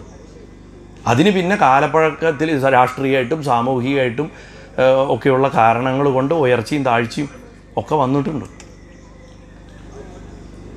ആ മൂല കുടുംബത്തിൻ്റെ ആരൂഢ സ്ഥാനങ്ങളിൽ ഒന്നാണ്. അവിടെ ഇരുന്നിട്ടാണ് നമ്മൾ ഈ പഴം തിന്നത്. അല്ല, ഞാൻ പറയുന്നത് കാലം കടന്നു പോകുമ്പോൾ നിങ്ങൾ ആലോചിച്ച് നോക്കുക. കണ്ണടച്ചിരുന്നിട്ട് ഒരു 800 കൊല്ലം അല്ലെങ്കിൽ 1000 കൊല്ലം മുമ്പ് കണ്ണടച്ചിരുന്നിട്ട് നിങ്ങൾ ആലോചിക്കുക, ഇവിടുത്തെ ഒരു ജീവിതം എന്തായിരുന്നിരിക്കും. അപ്പുറത്ത് കിണർ കണ്ടപ്പോൾ ഞാൻ ഗോപിയേട്ടനോട് ചോദിച്ചു, അവിടെ ആയിരുന്നിരിക്കും അടുക്കള അല്ലേ. ഇവിടെ പൂമുഖത്ത് അനവധി പേരിരുന്ന് ചർച്ചകൾ നടത്തുന്നുണ്ടാവും. നമ്മൾ കാണാത്തൊരു ജീവിതം നടന്നൊരു സ്ഥലമാണ് ഇവിടെ. ഇപ്പോൾ മേൽപ്പാഴൂർ മനയിൽ പോയി കഴിഞ്ഞാൽ ആദിശങ്കരനെ പ്രസവിച്ച മുറി കാണാം. ചിന്മയാനന്ദ സ്വാമി, അദ്ദേഹത്തെ നമസ്കരിക്കാം നമുക്ക്, അദ്ദേഹം കാരണം അത് നിലനിൽക്കണം. ഇവിടെ എവിടെയായിരുന്നിരിക്കും വില്ലുമംഗലം പിറന്നു വീണിട്ടുണ്ടാവുക എന്ന് നമുക്കറിയില്ല. ഒരുപക്ഷെ നമ്മൾ ഈ ചെരുപ്പിട്ട് നടക്കണ ഏതെങ്കിലും ഒരു ഭാഗത്തായിരിക്കും അല്ലേ. അപ്പോൾ ഈ വെള്ള കുടുംബത്തിൻ്റെ ചരിത്രം തന്നെ വിശേഷമാണ്. ആ വിശേഷപ്പെട്ട കുടുംബത്തിലാണ് അദ്ദേഹം ജനിച്ചു വീഴുന്നത്. അതെന്നായിരിക്കും നമുക്കറിയില്ല. അപ്പോൾ ഇവിടെ ഇദ്ദേഹം പറയുന്നു, വില്ലുമംഗലത്തിൻ്റെ പേര് ശരിക്കും വില്ലുമംഗലമല്ല, വില്ലുമംഗലമാണ്. സംസ്കൃതത്തിൽ കോദണ്ഡമംഗലം എന്നാണ് പേര്. അത് പറഞ്ഞ് വില്ലുമംഗലം എന്നാക്കിയതാണ് എന്നൊക്കെ പറയുന്നു. അത് പിന്നെ അദ്ദേഹം ചില പാറമേൽ തൃക്കോവിൽ ക്ഷേത്രത്തിൻ്റെ ഒരു കഥയും മേച്ചേരി മനക്കാരുടെ കഥയൊക്കെ അതിൽ പറഞ്ഞു പോകുന്നുണ്ട്. അദ്ദേഹത്തിൻ്റെ അമ്മ ദാമോദരൻ, അച്ഛൻ ദാമോദരൻ, അമ്മ നീലി, അതൊക്കെ ഈശാനദേവ ചരണാഭരണേന എന്നുള്ള ശ്ലോകത്തിൽ നീലി ദാമോദര സ്ഥിര യശസ്തപകോദ്ഗമേന എന്ന് പറഞ്ഞിട്ടുള്ള ആ ശ്ലോകത്തിൽ അദ്ദേഹം പറയുന്നുണ്ട്. ഈശാന ഗുരുദേവൻ എന്ന് പറഞ്ഞിട്ടുള്ളൊരു ഗുരുദേവനായിരുന്നു തന്നെ ആദ്യം പഠിപ്പിച്ചത്. അദ്ദേഹത്തിൻ്റെ ഒരു മഹത്തായിട്ടുള്ള തന്ത്രഗ്രന്ഥം ഉണ്ടായിരുന്നു ഈശാന ഗുരുദേവ പദ്ധതി. കേരളത്തിൽ 28 തന്ത്രഗ്രന്ഥമായിരുന്നു സാമൂതിരി ഒരൊറ്റ കൽപ്പന കൊണ്ട് ഒരു രാത്രി കൊണ്ട് തന്ത്രസമുച്ചയം അടിച്ചേൽപ്പിക്കുന്നത് വരെ. അന്നേ ദിവസം വരെ നമ്മുടെ ഭഗവാന്മാരും ഭഗവതിമാരും അവർക്കിഷ്ടമുള്ള ഭക്ഷണം കഴിച്ചിരുന്നു. എല്ലാവർക്കും പാൽപ്പായസവും എല്ലാവർക്കും ശർക്കര പായസവും എല്ലാവർക്കും ശിവേലിയും ഒന്നും ഉണ്ടായിരുന്നില്ല. ആഭരണങ്ങളോട് കൂടിയിട്ടുള്ള അതാത് ദേവതകൾക്ക് എന്താണ് പറയുന്നത്, നമ്മുടെയൊക്കെ കുടുംബത്തിൽ വന്നാൽ അതാത് കുടുംബത്തിനൊരു ചിട്ട ഉണ്ടാവും അല്ലേ? ആ ചിട്ട അമ്പലങ്ങൾക്കും ഉണ്ടായിരുന്നു. വ്യക്തിത്വം ഉണ്ടായിരുന്നു ഭഗവാന്മാർക്ക്. തന്ത്രസമുച്ചയം വന്നപ്പോൾ എന്തുണ്ടായി? വ്യക്തിത്വം ഇല്ലാണ്ടായി. ഒരു ടെംപ്ലേറ്റ് ഉണ്ടാക്കി അതിൽ മന്ത്രം മാത്രം മാറ്റിയിട്ട് കളിക്കും. സൂത്രവിദ്യ. ആ ഈശാന ഗുരുദേവൻ ഇദ്ദേഹത്തിൻ്റെ ഗുരുനാഥനായിരുന്നു എന്നാണ് പറഞ്ഞത്. ശൈവ സമ്പ്രദായം കേരളത്തിൽ ഉറപ്പിച്ചു നിർത്തിയ മഹാഗുരുക്കന്മാരുടെ ഒരാളായിരുന്നു ഈശാന ഗുരുദേവൻ. അപ്പോൾ ഗുരുനാഥനെ എല്ലാവരും മനസ്സുകൊണ്ട് സാഷ്ടാംഗം നമസ്കരിക്കുക. അങ്ങനെയുള്ള ആ അദ്ദേഹത്തിന് ലീലാശുഗൻ എന്നുള്ള പേര് വന്നത് കൃഷ്ണനെക്കുറിച്ച് ശുഗമഹർഷിയെപ്പോലെ അല്ലെങ്കിൽ ഒരു തത്തയെപ്പോലെ കിളിപ്പാട്ട് പോലെ കിളി പാടുന്നത് പോലെ ഭഗവാനെക്കുറിച്ച് സ്തുതിച്ച് നടന്നതുകൊണ്ട് അദ്ദേഹത്തിന് ലീലാശുഗൻ എന്ന് പേര് കിട്ടി. അദ്ദേഹത്തിൻ്റെ ജന്മനാമം കൃഷ്ണൻ എന്നായിരുന്നു എന്ന് പറഞ്ഞു. അങ്ങനെ കർണാമൃതം തുടങ്ങുന്ന സമയത്ത് ഉള്ള കുറേ വിഷയങ്ങളൊക്കെ ഉള്ളൂർ പറയുന്നുണ്ട്. അത് കഴിഞ്ഞിട്ട് മഹാരാഷ്ട്രയിൽ ഉണ്ടായിട്ടുള്ളൊരു പുസ്തകമുണ്ട്. അത് മലയാളത്തിൽ തരവത്ത് ഒരു മാധവിയമ്മയോ പാലക്കാട് വടക്കന്ത്രയിലായിട്ടായിരുന്നു അവർ ജീവിച്ചിരുന്നത്. അവരെഴുതി മലയാളത്തിൽ പ്രസിദ്ധീകരിച്ചിട്ട് നാരായണാലയം പബ്ലിഷ് ചെയ്തിട്ടുള്ളൊരു പുസ്തകമുണ്ട്, ഭക്തമാല. ഭക്തമാല വളരെ പ്രസിദ്ധമായിട്ടൊരു പുസ്തകമാണ്. അതിൻ്റെ റിസൻഷൻസ്, അതായത് പാഠഭേദങ്ങൾ പുറംനാടുകളിലുണ്ട്, നമ്മുടെ അവിടെയുണ്ട്. ആഞ്ഞം തിരുമേനിയൊക്കെ അതിൽ നിന്ന് അനവധി കഥകൾ കോട്ട് ചെയ്ത് പറയാറുണ്ടായിരുന്നു. ഭക്തമാലയിൽ വില്ലുമംഗലത്തിൻ്റെ ഒരു കഥ, ആ കഥയാണ് ഇന്ന് ഭാരതമൊട്ടുക്ക് ഇത്ര പ്രസിദ്ധമായിട്ടുള്ള ഈ ചിന്താമണി എന്ന് പറയുന്ന വേശ്യാസ്ത്രീയുടെയും വില്ലുമംഗലത്തിൻ്റെ ഈ കഥ ഇങ്ങനെ പ്രചരിപ്പിച്ചത്. ഭക്തമാലയാണ് അതിന് കാരണം. ഭക്തമാലയുടെ പ്രചാരം അത് ഭക്തിപ്രസ്ഥാന കാലത്ത് ഇന്ത്യ മുഴുവൻ പ്രചരിച്ചൊരു പുസ്തകമാണ്. ആ പുസ്തകത്തിലെ കഥ ഉള്ളൂർ ഭയങ്കര ബുദ്ധിമാനായിട്ടുള്ള ഒരാളാണല്ലോ, അങ്ങനെ പറയാൻ പാടില്ല, അദ്ദേഹം അത്രയും ബുദ്ധിമാനാണ്. അത് എങ്ങനെ ബുദ്ധി എന്ന് ഞാൻ പറഞ്ഞുതരാം. കേരളത്തിന് തട്ടുകേട് വരാത്ത രീതിയിൽ അദ്ദേഹം എഴുതിയിട്ടുണ്ട്. അതായത് അബദ്ധത്തിൽ പോലും നമ്മുടെ ഇവിടെ അല്ല വില്ലുമംഗലം ജനിച്ചത് വരരുത് എന്ന് അദ്ദേഹത്തിന് നിർബന്ധമുള്ളതുകൊണ്ട് അദ്ദേഹം ഒരു പോയിൻ്റ് എത്തുമ്പോൾ ഒരു വിഴുങ്ങലും ഇങ്ങോട്ട് വിഴുങ്ങും. ആ വിഴുങ്ങൽ ഞാൻ പൂരിപ്പിക്കും.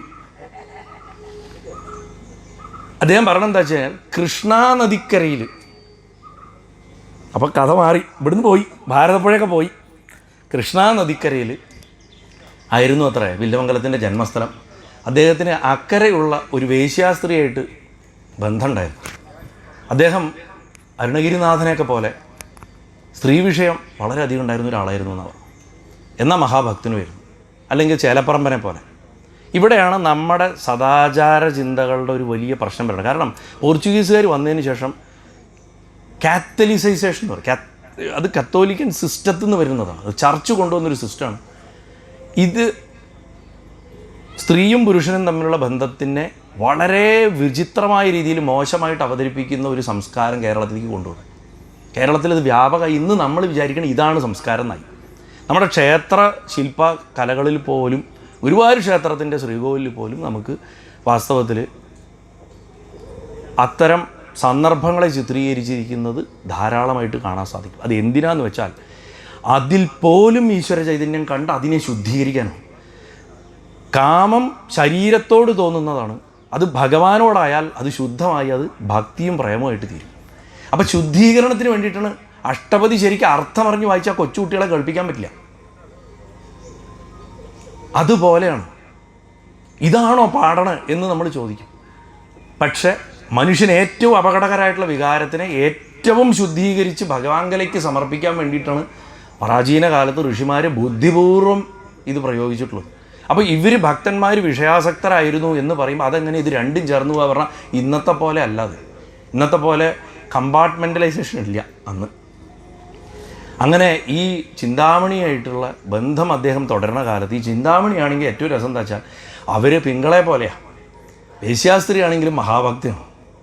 എപ്പോഴും എന്ത് ജോലി ചെയ്യണ ആളാണെങ്കിലും ശരി, അതൊരു ഭക്തനാണെങ്കിൽ ആ കാന്തത്തിൻ്റെ സ്വഭാവം അതുമായിട്ട് ചേർന്നിരിക്കുന്ന ഏത് വ്യക്തിക്കും വരും. വ്യാധൻ്റെ കഥ പറയുന്നില്ലേ മഹാഭാരതത്തിൽ, ധർമ്മവ്യാധൻ്റെ എങ്ങനെയാണ് ആ ബ്രാഹ്മണൻ പോയിട്ട് ധർമ്മവ്യാധൻ്റെ അടുത്ത് ഉപദേശം വാങ്ങുന്നത്. ഒരറവുകാരൻ്റെ 12ഓളം ഗീതയുണ്ട് മഹാഭാരതത്തിൽ, നമ്മൾ ആകെ ഒരു ഗീതയെ പറയാറുള്ളൂ. ഭഗവാന്റെ തന്നെ വേറെയും ഗീത കിടപ്പുണ്ട്, അനുഗീത കിടപ്പുണ്ട് അല്ലേ. ഈ വ്യാധഗീതയുണ്ട് ഇതിൻ്റെ അകത്ത്. ആ വ്യാധഗീത പഠിക്കേണ്ടതാണ്. ഉജ്ജയിനി നഗരത്തിൻ്റെ പുറത്തുള്ള അറവുശാലയിലുള്ളൊരു ചണ്ഡാളൻ ഒരു ബ്രാഹ്മണന് ബ്രഹ്മോപദേശം ചെയ്യണം. ഇത് എഴുതിയതാരാ? വ്യാസമഹർഷി എഴുതിയിട്ടുള്ളതാണ്. അപ്പോൾ അതേപോലെ ഇത് തൻ്റെ ജീവിതത്തിൽ ഇങ്ങനെ മാറ്റം ഉണ്ടാവുന്നൊന്നും അറിയില്ലെങ്കിലും വില്ലുമംഗലം ഇതേ കഥ തുളസീദാസിൻ്റെ ജീവിതത്തിലുണ്ട്. സെയിം കഥ. ഒരു പേമാരിയുള്ള രാത്രിയിൽ എങ്ങനെയെങ്കിലും, അത് രസം എന്താ വെച്ചാൽ സാധാരണ ഏത് നേരം ഉള്ള കൂടെയാണ്, അന്ന് അച്ഛൻ്റെ ശ്രാദ്ധം ഇരുന്നുകൊണ്ട് ഇല്ലത്തേക്ക് വരേണ്ടി വന്നു. എന്നാൽ രാത്രിയായപ്പോൾ ശ്രാദ്ധമൊക്കെ കഴിഞ്ഞ് ഇനി അവളുടെ അടുത്തേക്ക് എങ്ങനെയെങ്കിലും എത്തണം എന്ന് പറഞ്ഞിട്ട് അങ്ങോട്ട് ഇറങ്ങി, പേമാരി, കണ്ണ് കുത്ത കാണാത്ത ഇരുട്ട്. അവസാനം നദിക്കരയിൽ എങ്ങനെയോ എത്തിച്ചേർന്നപ്പോൾ നദി അലറിക്കുതിച്ച് ഒഴുകാണ്. വള്ളമൊക്കെ കെട്ടിയത് ഒഴുകിപ്പോയിരിക്കുന്നു. വള്ളക്കാരനും ഇല്ല, വള്ളം പോലും ഇല്ല. അപ്പോൾ വെള്ളപ്പൊക്കത്തിൽ ഒഴുകി വരണ ഒരു ശവം വരുന്നുണ്ട്. ഇപ്പം നമുക്കിന്ന് അറിയാം, സമീപത്തിലാണ് നമ്മളിന്ന് അത്ര ഒരു ദുരന്തം കണ്ടത് അല്ലേ. വെള്ളപ്പൊക്കത്തിൽ ഒഴുകി വരുന്ന ശവം എങ്കിൽ ശവം പറഞ്ഞിട്ട് അതിനെ കയറി 2 കൈ കൊണ്ട് അതിൽ കിടന്ന് തുഴഞ്ഞിട്ട്, അപ്പോൾ ആ വിഷയാസക്തിയുടെ ഹൈറ്റ് മനുഷ്യൻ്റെ എന്താണെന്ന് ആലോചിച്ച് നോക്കും. ഇതൊന്നും നാണിക്കേണ്ട കാര്യമല്ല, തിരിച്ചറിഞ്ഞാൽ മതി. വില്ലുമംഗലത്ത് നിന്ന് പഠിക്കേണ്ട ഒന്നാമത്തെ പാഠാതാ. അങ്ങനെ അപ്പുറത്ത് ചെന്നതിന് ശേഷം ചിന്താമണിയാണ് ഈ ഗേറ്റൊക്കെ പൂട്ടിയിട്ടുണ്ട്, വീട്ടിൻ്റെ ഉള്ളിലേക്ക് പോകാനൊന്നും വഴിയില്ല. അവസാനം ചുറ്റി നടന്നിങ്ങനെ നോക്കിയപ്പോൾ ഇവളുടെ ബെഡ്റൂമിൻ്റെ അവിടെ നിന്ന് ഒരു വള്ളി തൂങ്ങി കിടക്കണം. ആ വള്ളിയിൽ കൂടെ പിടിച്ച് മട്ടുപ്പാവിലേക്ക് കയറിയപ്പോഴാണ് മനസ്സിലായത് മലമ്പാമ്പാന്ന്. സാരമില്ല, മലമ്പാമ്പൊക്കെ എന്ത് ചീള് വിഷയം കളഞ്ഞു. എത്തി ഉള്ളിൽ ചെന്ന് നോക്കിയപ്പോൾ അവൾ ഞെട്ടിപ്പോയി. ഇത് എവിടുന്ന് വന്നു എന്ന് മനസ്സിലാവില്ല. ഇങ്ങനെ ഇവിടുന്ന് ഇപ്പോൾ ഈ രാത്രി പൊട്ടി മുളച്ചത് എന്ന് ചിന്തിച്ചു. അങ്ങനെ അവിടെ ഈ മുറിയിൽ ഇരുത്തി കഴിഞ്ഞപ്പോൾ അവൾ കുറച്ച് നേരം ഒന്നും മിണ്ടിയില്ല അത്രേ. നീ എന്താ എന്നെ ഇങ്ങനെ നോക്കണോ ചോദിച്ചു. അല്ല, എന്നെ കിട്ടാൻ കാണാൻ വേണ്ടി കാണിച്ച ഈ പടാപ്പാടുണ്ടല്ലോ, ഇത് ഗുരുവായൂരപ്പനെ കിട്ടാനായിട്ട് കാണിച്ചിരുന്നെങ്കിൽ എന്ന് ഞാൻ ആലോചിച്ചാണ് എന്ന് പറഞ്ഞു. ചില ആൾക്കാർക്ക് എത്ര ഉപദേശിച്ചാലും തലേ കയറില്ല, പക്ഷെ ചില നേരങ്ങളിൽ അത് വർക്കാവും. അച്ചോപ്പിഷാരുടെ മരുമകളെയാണ് മേൽപ്പത്തൂർ കല്യാണം കഴിച്ചത്. കല്യാണം കഴിച്ചിട്ട് ഏത് നേരം അവളുടെ ഒപ്പം മുറിയിൽ അടച്ചിരിക്കുകയാണ് 3:30 മണി. രാവിലെ 11 മണിയാവാണ്ട് എണീച്ചു വരില്ല. ഒരു ദിവസം 11 മണിയായപ്പോൾ അച്ചോപ്പിഷാരടി ജ്യോതിഷം പഠിപ്പിക്കുക കുട്ടികളെ. ആ കവടിയൊക്കെ നിരത്തി വെച്ച് പഠിപ്പിച്ചുകൊണ്ടിരിക്കുമ്പോൾ കിടപ്പറയെന്ന് ഉടുമുണ്ട് പോലും ഇല്ലാതെ കോണകം മാത്രം കൊടുത്തിട്ട് കണ്ണും തിരുമ്മിക്കൊണ്ട് ഈ കവടിപ്പലക്കെ ചാടിക്കടന്ന് നടന്നുപോയി. അന്ന് 26 വയസ്സാണ് ഭട്ടതിരിക്ക്. എല്ലാ ദിവസവും ചീത്ത പറയാറുണ്ട്. പക്ഷെ അന്ന് പറഞ്ഞു, കണ്ടിയൂരപ്പ ഇത്ര നല്ലൊരു ബ്രാഹ്മണ ജന്മം കിട്ടിയിട്ട് നശിപ്പിക്കണമല്ലോ എന്ന്. അത് കൊണ്ടു തലയിൽ. അതായത് കൊള്ളേണ്ട ടൈം വരണം, അല്ലാണ്ട് കൊള്ളിക്കാൻ വേണ്ടി എത്ര പറഞ്ഞിട്ടും കാര്യമില്ല. അപ്പം നമ്മുടെ ജോലി എന്താ വെച്ചാൽ കൊള്ളിച്ചോണ്ടേയിരിക്കുക, എപ്പോഴെങ്കിലും ഒരു ദിവസം കൊള്ളും. അങ്ങനെ അന്ന് ചിന്താമണി പറഞ്ഞത് അദ്ദേഹത്തിന് കൊണ്ടു. ഉടനെ നമസ്കരിച്ചു. ഇന്ന് മുതൽക്ക് നീ എൻ്റെ ഗുരുനാഥയും വഴികാട്ടിയാണെന്ന് പറഞ്ഞു. അവിടുന്ന് ഇറങ്ങിപ്പോയിന്നോ. തുളസീദാസും ഇതേപോലെ ഇറങ്ങിപ്പോവുക ചെയ്തു. അങ്ങനെ പോയിട്ട് ആ പ്രദേശത്ത് തന്നെ അക്കാലത്ത് ജീവിച്ചിരുന്ന ഒരു വൈഷ്ണവ താന്ത്രികൻ സോമഗിരി, അദ്ദേഹത്തിൻ്റെ കയ്യിൽ നിന്ന് വിശേഷമായിട്ടുള്ള ഗോപാലസുന്ദരിയുടെ മന്ത്രം. കാരണം വില്ലുമംഗലത്തിൽ ഉപാസനാമൂർത്തി വെറും കൃഷ്ണനായിരുന്നില്ല, ത്രിപുരസുന്ദരിയോടുകൂടി ചേർന്ന ക്ഷീരാംബോധിസ്ത കൽപ്പദ്രുമ വനബലസദ്രത്നൂൺ മണ്ഡപാന്ത ഹൃദ്യ ശ്രീപീഠ സംസ്തംഭർ തുടങ്ങുന്നൊരു ഭാവമുണ്ട്. ഗുരുവായൂർ ആ ഭാവത്തിൻ്റെ ഒരു അംശം നിൽക്കുന്നുണ്ട്. അതാണ് ഇങ്ങനെ വലിക്കണത്. ആൾക്കാരെ അപ്പോഴാണ് വലിക്കുക. കൃഷ്ണൻ മാത്രമായിരിക്കും അങ്ങനെ അങ്ങോട്ട് വലിക്കില്ല. അതിൽ അമ്മ കൂടെ ചേർന്ന് നിൽക്കണം. ഞാൻ ചില പ്രഭാഷണങ്ങളിലൊക്കെ പറയാറുണ്ട്, അമ്മയുടെ പീഠത്തിൽ നാരായണൻ്റെ ശരീരത്തിൽ ശിവൻ്റെ ആത്മാവാണ് ഗുരുവായൂരപ്പൻ. അത് പരബ്രഹ്മമാണ്. അപ്പോൾ അങ്ങനെ ഒരു ഭാവമാണ് അവിടെ ശരിക്കിരിക്കുന്നത്. അപ്പോൾ കൃഷ്ണേന കാളി എന്നും പറയുമല്ലോ നമ്മൾ, അതുപോലെ. അപ്പോൾ ഈ വില്ലുമംഗലത്തിൻ്റെ ഈ കഥയിൽ ഇതുവരെ പറഞ്ഞിട്ട് അങ്ങോട്ട് ഉള്ളൂർ സൈലൻ്റ് ആവും. ഉള്ളൂർ പിന്നെ മിണ്ടില്ല, ഇതിനെക്കുറിച്ച് ബാക്കി പറയില്ല. കാരണം അത് പറഞ്ഞു കഴിഞ്ഞാൽ പിന്നെ കേരളത്തിലെ കഥകളായിട്ട് ഒട്ടിക്കാൻ പറ്റില്ല. ഇതിന് ശേഷം വില്ലുമംഗലത്തിന് എന്തു സംഭവിച്ചു? അവിടെയാണ് നമുക്ക് ഒന്നാം വില്ലുമംഗലം, രണ്ടാം വില്ലുമംഗലം, മൂന്നാം വില്ലുമംഗലം എന്ന് തിരിക്കേണ്ട ആവശ്യം. കാരണം ഈ ആദ്യത്തെ വില്ലുമംഗലം കേരളത്തിലേക്ക് പിന്നെ വന്നിട്ടില്ല. ഇനി ഇത് കൃഷ്ണാനദി നടന്ന കഥയാണെങ്കിലും ഭാരതപ്പുഴയുടെ സൈഡിൽ ആരോ എഴുതി വെച്ച് ഞാൻ വായിച്ചിട്ടുണ്ട്. എന്താണ്, നങ്ങേലി എന്ന് പറഞ്ഞ നായർ സ്ത്രീയായിരുന്നു, അല്ലെങ്കിൽ ചിന്താമണി ഒരു നായർ സ്ത്രീയായിരുന്നു. ഞാൻ പറയട്ടെ സുഹൃത്തുക്കളെ, നായരെന്നൊരു ജാതി പോലും ഒന്നില്ല. നായരെന്ന് പറഞ്ഞു കഴിഞ്ഞാൽ 18 ജാതികൾ ചേർന്ന ഒരു കാറ്റഗറി ആയിരുന്നു ഈ 20-ാം നൂറ്റാണ്ടിൻ്റെ തുടക്കം വരെ. അതിനെ ഒന്നാക്കിയത് ഈ NSSൻ്റെ ഒക്കെ വരവോടുകൂടി തമ്മിൽ കല്യാണം കഴിപ്പിച്ചിട്ടൊക്കെയാണ്. നായന്മാരുടെ ഇടയിൽ തന്നെ 18 ജാതിയാണ്. അപ്പം നായർ എന്ന് പറയുന്ന ഒരു സ്ട്രക്ചറിൽ തന്നെ അവരുടെ പൂർവികരായിട്ടുള്ള വംശജരുണ്ടായിരുന്നുണ്ടാവാമെന്നല്ലാതെ നമ്പൂതിരിന്നോ നായർന്നോ നമ്മളിന്ന് വിവക്ഷിക്കുന്ന യാതൊരു തരത്തിലുള്ള പേരുകളോ അന്നുണ്ടാവില്ല. ഇപ്പോൾ യോഗക്ഷേമ സമിതിയുടെ ഒരു വെബ്സൈറ്റിൽ വില്ലുമംഗലം നമ്പൂതിരിപ്പാട് എന്ന് എഴുതി വെച്ചിരിക്കുന്നത് ഞാൻ കണ്ടിട്ടുണ്ട്. അതിൻ്റെ ഒന്നാമത്തെ സെൻറ്റൻസാണ് Villumangalam Namboothiripad was born in Vellagriham near Bharathapuzha എന്ന് പറഞ്ഞിട്ട് ഒറ്റയാണ് അതിൻ്റെ സെൻറ്റൻസ് സ്റ്റാർട്ട് ചെയ്യുന്നത്. അദ്ദേഹത്തിന് വെള്ളിമംഗലം നമ്പൂതിരിപ്പാട് എന്നാണ് അദ്ദേഹത്തിന് എഴുതി വെച്ചിട്ടുള്ളത്. അപ്പോൾ വാസ്തവത്തിൽ നമ്മൾ നമ്മുടേതാക്കാൻ നോക്കുകയാണ്. അവർ ജീവിച്ചിരുന്ന കാലത്ത് അവരെ ചവിട്ടിപ്പുറത്താക്കിയവരാ നമ്മൾ. ചില ആൾക്കാരുണ്ടല്ലോ പുറത്ത് പോയിട്ട് മികച്ച ആൾക്കാരുണ്ടായിക്കഴിഞ്ഞാൽ, പണ്ട് വർഷങ്ങൾക്ക് മുമ്പ് എൻ്റെ വളരെ അടുത്ത സുഹൃത്തായിട്ട് അദ്ദേഹം മരിച്ചുപോയി. മലയാള സിനിമയിലെ വലിയൊരു സിനിമാ നടനായിരുന്നു അദ്ദേഹം. മരിക്കുന്നതിന് മുമ്പ് അദ്ദേഹത്തിന് ഒരു ദേശീയ അവാർഡ് സംസ്ഥാന അവാർഡ് കിട്ടിയപ്പോൾ ഞാൻ ട്രെയിനിൽ യാത്ര ചെയ്യുമ്പോൾ ഒരാളിരുന്ന് എൻ്റെ മുന്നിലിരുന്ന് പറയുക. അപ്പോൾ എന്നോട് ചോദിച്ചു എന്തിലാ ചെയ്യണം. അപ്പോൾ ഞാനന്ന് സിനിമ വർക്ക് ചെയ്യണ കാലമാണ്. ഞങ്ങളിങ്ങനെയാണ്. അപ്പോൾ പറഞ്ഞു അവൻ എൻ്റെ വീട്ടിൽ തെങ്ങ് കയറാൻ വന്നിരുന്നതാണ്. അപ്പോൾ ഞാൻ ചോദിച്ചു അവിടെ തന്നെ ആയിരുന്നെങ്കിൽ അയാൾക്ക് ഇന്നത് കിട്ടില്ലായിരുന്നല്ലോ ചേട്ടാ പറഞ്ഞു. അപ്പോൾ അതല്ലേ അതിൻ്റെ ഉത്തരം പറയേണ്ടത്. അത് നമ്മുടെ ഒരു സ്വഭാവമാണ്, പ്രത്യേകിച്ച് കേരളത്തിൻ്റെ ഒരു സ്വഭാവമാണ്. അപ്പോൾ ഞാൻ പറയുന്നത് നമ്മൾ അദ്ദേഹത്തിന് ഓൺ ചെയ്യേണ്ട എന്നൊന്നുമല്ല. ഇതിന് ശേഷം വില്ലുമംഗലത്തിന് ഞാൻ ഗോവിന്ദദാമോദര സ്തോത്രം പ്രഭാഷണം പണ്ട് ചെയ്തപ്പോൾ ഞാനിത് കുറേ കൂടെ വിസ്തരിച്ച് പറഞ്ഞിട്ടുണ്ട്. ഇദ്ദേഹം അവിടുന്ന് ദേശാടനത്തിന് പോവുക ചെയ്തു. അപ്പോൾ പല സ്ഥലങ്ങളിലും അലഞ്ഞ് പുരിയൊക്കെ പോയി കറങ്ങിയിട്ടുണ്ട്. പുരിയിലൊക്കെ കുറേ കാലം അലഞ്ഞു തിരിഞ്ഞിട്ടുണ്ട്. അദ്ദേഹം പോവാത്ത സ്ഥലങ്ങളില്ല. കാശി അവിടെയൊക്കെ അലഞ്ഞു തിരിഞ്ഞ്. അദ്ദേഹത്തിൻ്റെ ഒരു പ്രശ്നം എന്തായിരുന്നു വെച്ച് കഴിഞ്ഞാൽ എവിടെ ചെന്നാലും അദ്ദേഹത്തിന് സ്ത്രീ വിഷയം അദ്ദേഹത്തിന് നിയന്ത്രിക്കാൻ സാധിക്കാത്തൊരവസ്ഥ അദ്ദേഹത്തിനുണ്ടായിരുന്നു.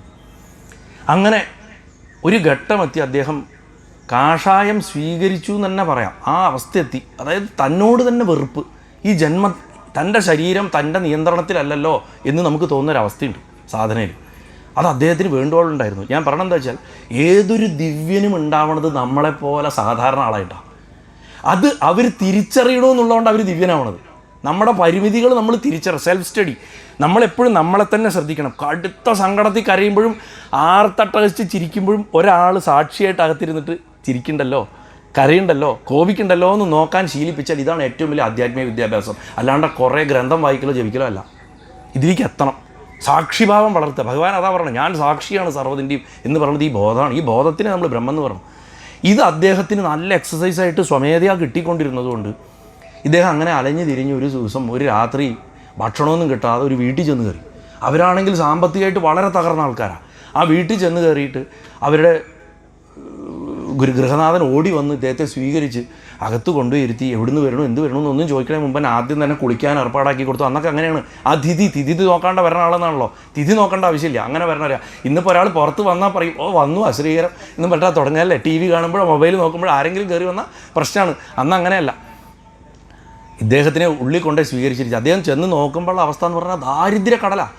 അവിടെ അവശേഷിച്ച ഭക്ഷണം ആ ഭാര്യ മാത്രമായിട്ട് കഴിക്കാനുള്ള ഭക്ഷണം ഭർത്താവിൻ്റെയും കുട്ടികളുടെയും ഭക്ഷണം കഴിഞ്ഞിരിക്കുന്നു. ആദ്യം തന്നെ ക്ഷമാപണം പറയും, ഞങ്ങൾ കഴിച്ചു പോയി, അങ്ങ് വരണത് അറിഞ്ഞില്ല എന്ന് പറഞ്ഞിട്ട് ക്ഷമാപണം പറഞ്ഞിട്ടാണ് അദ്ദേഹത്തിനെ കുളിക്കാൻ പറഞ്ഞയച്ച് തിരിച്ചു വന്ന് അദ്ദേഹം ഇരിക്കുന്ന സമയത്ത് ഈ ചേച്ചി, ആ സ്ത്രീ, അമ്മ വിളമ്പാൻ വന്നു. അവരും ചെറുപ്പക്കാരിയാണ്. അവർ വിളമ്പും ആദ്യം അവരുടെ പാദങ്ങളുടെ സൗന്ദര്യം കണ്ടു. പിന്നെ മെല്ലെ കൈകളുടെ സൗന്ദര്യം നോക്കി, മുഖം നോക്കി. അത് കഴിഞ്ഞ് മനസ്സിളകി. വിളമ്പി കഴിഞ്ഞ് ഭക്ഷണമൊക്കെ വേഗം കഴിച്ചു എന്ന് വരുത്തി അദ്ദേഹത്തിന് ആകെ മനസ്സ് വിഭ്രമായി.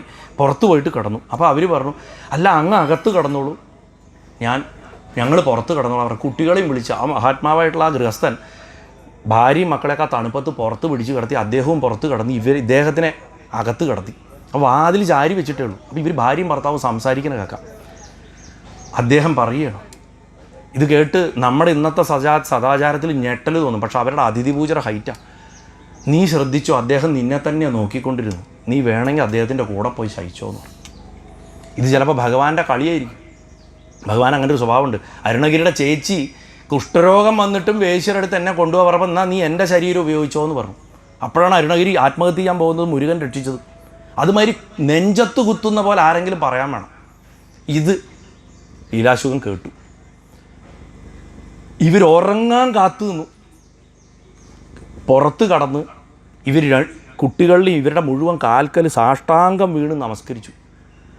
കാട്ടിലേക്ക് അങ്ങോട്ട് കയറി ആദ്യം കണ്ട മുൾച്ചെടി പറിച്ചെടുത്തിട്ട്, ഈ കണ്ണുള്ളതുകൊണ്ടാണല്ലോ ഞാൻ ഈ സൗന്ദര്യങ്ങൾ കണ്ടെൻ്റെ മനസ്സടക്കണത്, ഇന്ദ്രിയങ്ങളിൽ ആദ്യം അടക്കേണ്ടത് കണ്ണാണെന്നാണ്. 2 കണ്ണും കുത്തിപ്പൊട്ടിച്ചു. 2 കണ്ണും കുത്തിപ്പൊട്ടിച്ചു. അന്ധനായിരുന്നു പിന്നെ ശരീരം വിടുന്നത് വരെ. തപ്പിത്തടഞ്ഞിട്ടാണ് വൃന്ദാവനത്തിലേക്ക് ചെല്ലുന്നത്. വൃന്ദാവന പ്രവേശം എന്നാണ് പറയുക. വില്വമംഗലത്തിൻ്റെ വൃന്ദാവന പ്രവേശം തന്നെ ഒരു വലിയ എപ്പിസോഡാണ്. ആ വൃന്ദാവനത്തിൻ്റെ പൂഴിമണ്ണിൽ അവിടെ എത്തിയപ്പോൾ കമന്നടിച്ച് വീണിട്ട് കരഞ്ഞ് വിളിച്ചതാണ് അത്രേ. കരാരവിന്ദേന പദാരവിന്ദെന്ന് പറഞ്ഞ് തുടങ്ങുന്ന ശ്ലോകം അവിടുന്ന് സൃഷ്ടിച്ചതാണെന്നാണ്. മുഖാരവിന്ദേ വിനിവേശയന്തം വടസ്യ പത്രസ്യ പുടേശയാനം ബാലം മുകുന്ദം മനസാ സ്മരാമി. ശരിക്കും പ്രപഞ്ചത്തിൻ്റെ ചക്രത്തിനെയാണ് അതിൽ കാണിക്കുന്നത്. എന്തെന്ന് തുടങ്ങി അതിൽ തന്നെ അവസാനിക്കണം. കാലെടുത്ത് പെരുവിരലെടുത്ത് വായിൽ വെച്ചിരിക്കുന്നത് സർപ്പത്തിനെ വിഴുങ്ങണം. അപ്പോൾ കുട്ടികൾ ലോക്കറ്റ് ഇട്ട് കിടക്കുന്നില്ല, ഇന്നും യാങ്ങും കണ്ടിട്ടില്ലേ, കറുപ്പും വെളുപ്പുമായിട്ട് കോമ പോലെ. അത് കൃഷ്ണനാണ്, ആലകൃഷ്ണൻ. അത് ആ ആലകൃഷ്ണൻ ചൈനയിൽ പോയപ്പോൾ അങ്ങനെ ആയിപ്പോയി, അത്രേ ഉള്ളൂ. അതുതന്നെയാണ് മാർക്കണ്ഡേയ മഹർഷി കണ്ടത് ഭാഗവതത്തിൻ്റെ അവസാനത്തിൽ. അപ്പോൾ ആ വൃന്ദാവന പ്രവേശത്തിൻ്റെ വര പറയാതെ അത്ര വരെ ഉള്ളൂർ എഡിറ്റ് ചെയ്ത് കളഞ്ഞു. അദ്ദേഹം പറയുന്നില്ല. എന്നിട്ട് അദ്ദേഹം ബാക്കി പറയാണ്. കുറേ വർഷങ്ങൾ കഴിഞ്ഞപ്പോൾ ചിന്താമണിയും അദ്ദേഹത്തെ അന്വേഷിച്ച് അവിടെ എത്തി. 2 പേരും ഒന്നിച്ചാണ് താമസിച്ചിരുന്നത്. ചിന്താമണിയാണ് അത്ര കേട്ടെഴുത്തുകാരി കർണാമൃഗത്തിൻ്റെ. എങ്ങനെയാണോ ഗണപതി ഭഗവാൻ വ്യാസമഹർഷിക്ക് സ്ക്രൈബായിട്ടിരുന്നത് എഴുതിയെടുക്കാൻ, അതുപോലെ ചിന്താമണി എഴുതിയെടുത്തതാണത്രേ ഇത്. രസം എന്താ വെച്ചാൽ വില്വമംഗലം കണ്ണ് കാണില്ല. അപ്പോൾ വില്വമംഗലം ഇത് ചൊല്ലിക്കഴിഞ്ഞാൽ ഭട്ടേരിപ്പാട് ഓരോ ശ്ലോകം എഴുതിയിട്ടും അല്ലേ ഗുരുവായൂരപ്പ ചോദിച്ചാൽ അകത്തുനിന്ന് അതേ ഭട്ടേരി എന്ന് പറഞ്ഞാലോ അത്ര ഇവിടെ അത് ഫൈൻ എഴുതുള്ളൂ. അത് എഴുതുന്ന പോലെ ചിന്താമണി ഓരോ ശ്ലോകം കഴിഞ്ഞാലും താൻ പൂജിക്കുന്ന കൃഷ്ണനെ ഒന്ന് നോക്കും അത്രേ. അപ്പോൾ ഉണ്ണി തലയാട്ടിയാൽ അതങ്ങോട്ട് ഫൈനലാക്കും. കാരണം വില്വമംഗലത്തിൽ കാണാൻ സാധിക്കില്ല. അങ്ങനെ 2 പേരും ഭഗവാനെ ഭജിച്ച് അവിടുന്ന് സമാധിയായി എന്നാണ്. വില്വമംഗലത്തിന് ഇപ്പോഴും വൃന്ദാവനത്തിൽ സമാധിയുണ്ട്. ആ ലീലാശുകൻ 9-ാം നൂറ്റാണ്ടിലത്തെ ലീലാശുകനാണ്. ആ ലീലാശുകൻ അദ്ദേഹം ഇവിടെ നിന്നൊക്കെ പോയി അവിടെ എത്തി. അവിടെ ശരീരം വെടിഞ്ഞിട്ടുണ്ടാവാനുള്ള സാധ്യത. കാരണം അതിനുശേഷം വരാം. നമുക്കിപ്പോൾ അത്തരം ഡീറ്റെയിൽസിലേക്കൊന്നും ഇപ്പോൾ പോകാൻ നമുക്ക് ഒട്ടും സമയമില്ലാത്തതുകൊണ്ട് അദ്ദേഹത്തിൻ്റെ മെൻഷൻസ് പലതും വരുന്നുണ്ട്. 9, 12, 13 നൂറ്റാണ്ടുകൾ, അല്ല 15 വരെയുള്ള കാലം, പിന്നെ 17-ാം നൂറ്റാണ്ട് വരെയായിട്ടും ഒരു വലിയ കാലഘട്ടം വില്വമംഗലങ്ങൾ ഇവിടെ നടന്നു എന്ന് പറയാവുന്ന കാലങ്ങളാണ്. അതിൽ ഒന്നാമത്തെ വില്വമംഗലത്തിൻ്റെ കാര്യമാണ് ഞാനിപ്പോൾ ഇത്ര നേരം ഈ പ്രസിദ്ധമായിട്ടുള്ള കഥയിൽ പറഞ്ഞിട്ടുള്ളത്. ആ വില്വമംഗലത്തിന് തന്നെ ആദിത്യപ്രജ്ഞൻ എന്ന് പറഞ്ഞിട്ടുള്ളൊരു ഗുരുനാഥനെ വഴിയിൽ എവിടെയോ അദ്ദേഹത്തിൻ്റെ സഞ്ചാരപാതയിൽ കിട്ടിയിട്ടുണ്ട്. ആ ആദിത്യപ്രജ്ഞനെക്കുറിച്ചും ഈ ബാലകൃഷ്ണ സ്തോത്രത്തിൽ പറയുന്നുണ്ട്.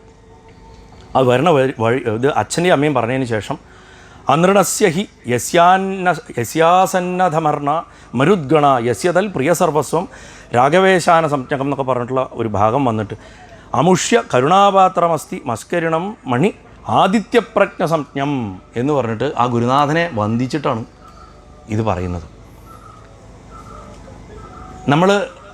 നമുക്കൊക്കെ എത്രയോ സങ്കല്പിക്കാൻ സാധിക്കുന്നതിൻ്റെ അപ്പുറത്തേക്കുള്ള കാഴ്ചകൾ കണ്ട ഒരാളെക്കുറിച്ചാണ് ഈ പറയണത്.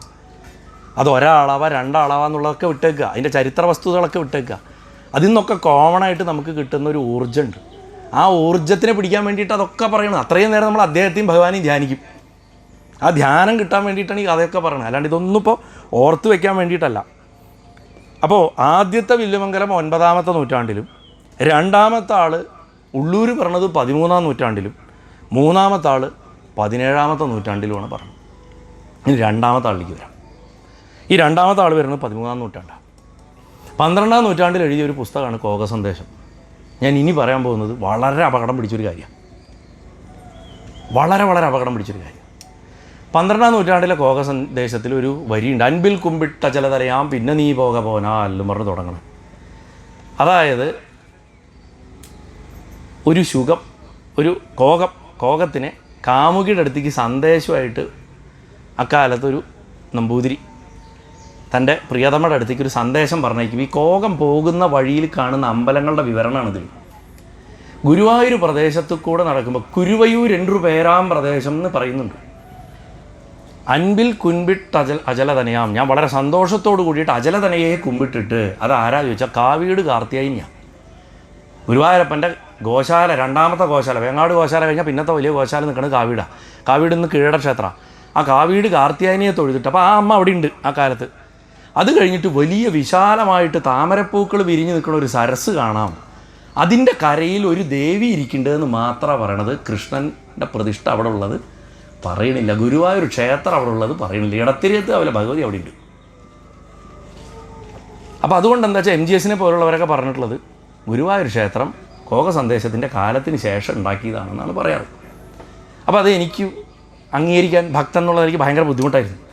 അപ്പം ഞാനിങ്ങനെ ഗുരുവായൂരപ്പൻ്റെ ഡോക്യുമെൻ്ററി നടക്കാനത്ത് അന്വേഷിച്ച് നടക്കുമ്പോൾ ഭഗവാൻ എപ്പോഴും നമ്മൾ പോയിട്ട് ഭഗവാനെ ഇതിൻ്റെ സത്യാവസ്ഥ എന്താ പറഞ്ഞു തരുന്നത് ആരെക്കാളും നമ്മൾ ചോദിക്കേണ്ടത് ഭഗവാന്റെ അടുത്താണ്. ലോകത്തിലെ എല്ലാ കാര്യങ്ങളിലും ഈ സബ്ജക്റ്റ് എക്സ്പെർട്ട് ഗുരുവായൂരപ്പനാണ്. അപ്പോൾ ഗുരുവായൂരപ്പനോട് ചോദിക്കേണ്ടത്. അപ്പോൾ ഉച്ചപൂജ കഴിഞ്ഞ് മൂപ്പർ ഊണൊക്കെ കഴിഞ്ഞ് ഹാപ്പി ആയിട്ട് നാട്ടുകാരൊക്കെ മൂപ്പരെ ഇങ്ങനെ പുകഴ്ത്തിക്കൊണ്ടിരിക്കുമ്പോൾ ആ സന്തോഷമായിട്ടിരിക്കുന്ന സമയത്ത് പോയിട്ട് വേണം ചോദിക്കാൻ, അല്ലാത്ത നേരത്ത് ചോദിക്കാം. അപ്പോൾ വൈകാണ്ട് അതിന് നിവൃത്തി ഉണ്ടാക്കി തരുന്നത് പോലെ കേരളത്തിലെ സന്യാസ പാരമ്പര്യങ്ങളുടെ അകത്ത് അവർ ഒരുപക്ഷെ വളരെ കാലമായിട്ട് ഗൂഢമായിട്ട് സൂക്ഷിച്ചത് എന്ന് തന്നെ പറയാവുന്ന ഒരു കഥ കയ്യിൽ വന്ന് വിട്ടു. അവിടെ നായകൻ വില്ലുമംഗല, രണ്ടാമത്തെ വില്ലുമംഗലാണത്. ആ രണ്ടാമനായിട്ടുള്ള വില്ലുമംഗലത്തിന് ഇവിടെ നിന്നോ അതിദിവ്യമായിട്ടുള്ള യാദവപൂജിതമായിട്ടുള്ള ഒരു കൃഷ്ണവിഗ്രഹം കിട്ടി, സംവേർ നോർത്തുനിന്ന്. അദ്ദേഹം അത് ഒരു പർണാശ്രമം കെട്ടി അവിടെ വെച്ച് പൂജ കഴിക്കുകയും അത് ആ കാലത്ത് ഒരു പക്ഷെ കുലശേഖരന്മാരിൽ ആരോ ഒരാളുടെ ഗുരുസ്ഥാൻ അദ്ദേഹത്തിനുണ്ടായിരുന്നു. അത് മുകുന്ദമാല എഴുതിയ കുലശേഖരനാവണമെന്നില്ല. ഇൻസിഡൻ്റലി മുകുന്ദമാല എഴുതിയ കുലശേഖര പെരുമാളുടെ സമാധി അവിടെയാണ് ഇന്ന് ഗുരുവായൂരപ്പൻ വന്നിട്ട് ശങ്കരാചാര്യർ വീണു എന്ന് പറഞ്ഞുണ്ടാക്കിയിട്ടുള്ള കെട്ടുകഥ നടക്കുന്ന സ്ഥലം. ആ പോയിന്റിൽ ഗുരുവായൂരപ്പൻ ഇപ്പോഴും വന്ന് അവിടെ ഒരു സമാധി സ്ഥാനം ഉണ്ടായിരുന്നു എന്നും ഇടത്തിരിയത്താവിലെ ഭഗവതി ആദ്യം അവിടെയായിരുന്നു എന്നും പറയുന്നുണ്ട്. അവിടെ ഇന്നും ഇടുന്ന തിരി നോക്കിയാൽ കാണാം തെക്കും വടക്കും ഇടുക, കിഴക്കും പടിഞ്ഞാറും ഇടില്ല. ഭഗവാൻ എഴുന്നള്ളി നിൽക്കുമ്പോൾ മേളം ഒന്ന് നിർത്തുകയും ചെയ്യും, എന്നിട്ട് വീണ്ടും തുടങ്ങുക. അതൊക്കെ ഉണ്ട്, അതൊക്കെ പല അതുണ്ട്. ഇതൊരു ഔദ്യോഗിക ഡോക്യുമെൻ്ററിയിൽ എനിക്ക് പറയാൻ പറ്റില്ല, ഇവിടെ എനിക്ക് പറയാം. അപ്പോൾ ആ രണ്ടാം വില്ലുമംഗലം പ്രതിഷ്ഠയ്ക്ക് ഉത്തമമായിട്ടൊരു സ്ഥലം കണ്ടെത്തുക, അദ്ദേഹം പ്രതിഷ്ഠിച്ചതാണ് ഗുരുവായൂരപ്പനെ എന്നും സന്യാസ സമ്പ്രദായങ്ങളിൽ പറഞ്ഞു. അപ്പോൾ വില്ലുമംഗലത്തിനാൽ പ്രതിഷ്ഠിതമായതാണെന്ന് ചരിത്രത്തിൽ ഇനിയും എന്തെങ്കിലും രേഖകൾ പുറത്തു വരുമായിരിക്കും, എനിക്ക് ഉറപ്പാണ് വരും അത്. കാരണം ഇത്രയും ഗുരുവായൂരപ്പൻ എത്തിച്ചിട്ടുണ്ടെങ്കിൽ ഗുരുവായൂരപ്പൻ അതും എത്തിക്കാതിരിക്കില്ല. ഇത് നമ്മൾ സാമ്പ്രദായികമായിട്ട് വിശ്വസിച്ച് വരുന്ന ഐതിഹ്യങ്ങളിൽ വാമൊഴിയിൽ നിന്ന് വ്യത്യാസമുണ്ട്.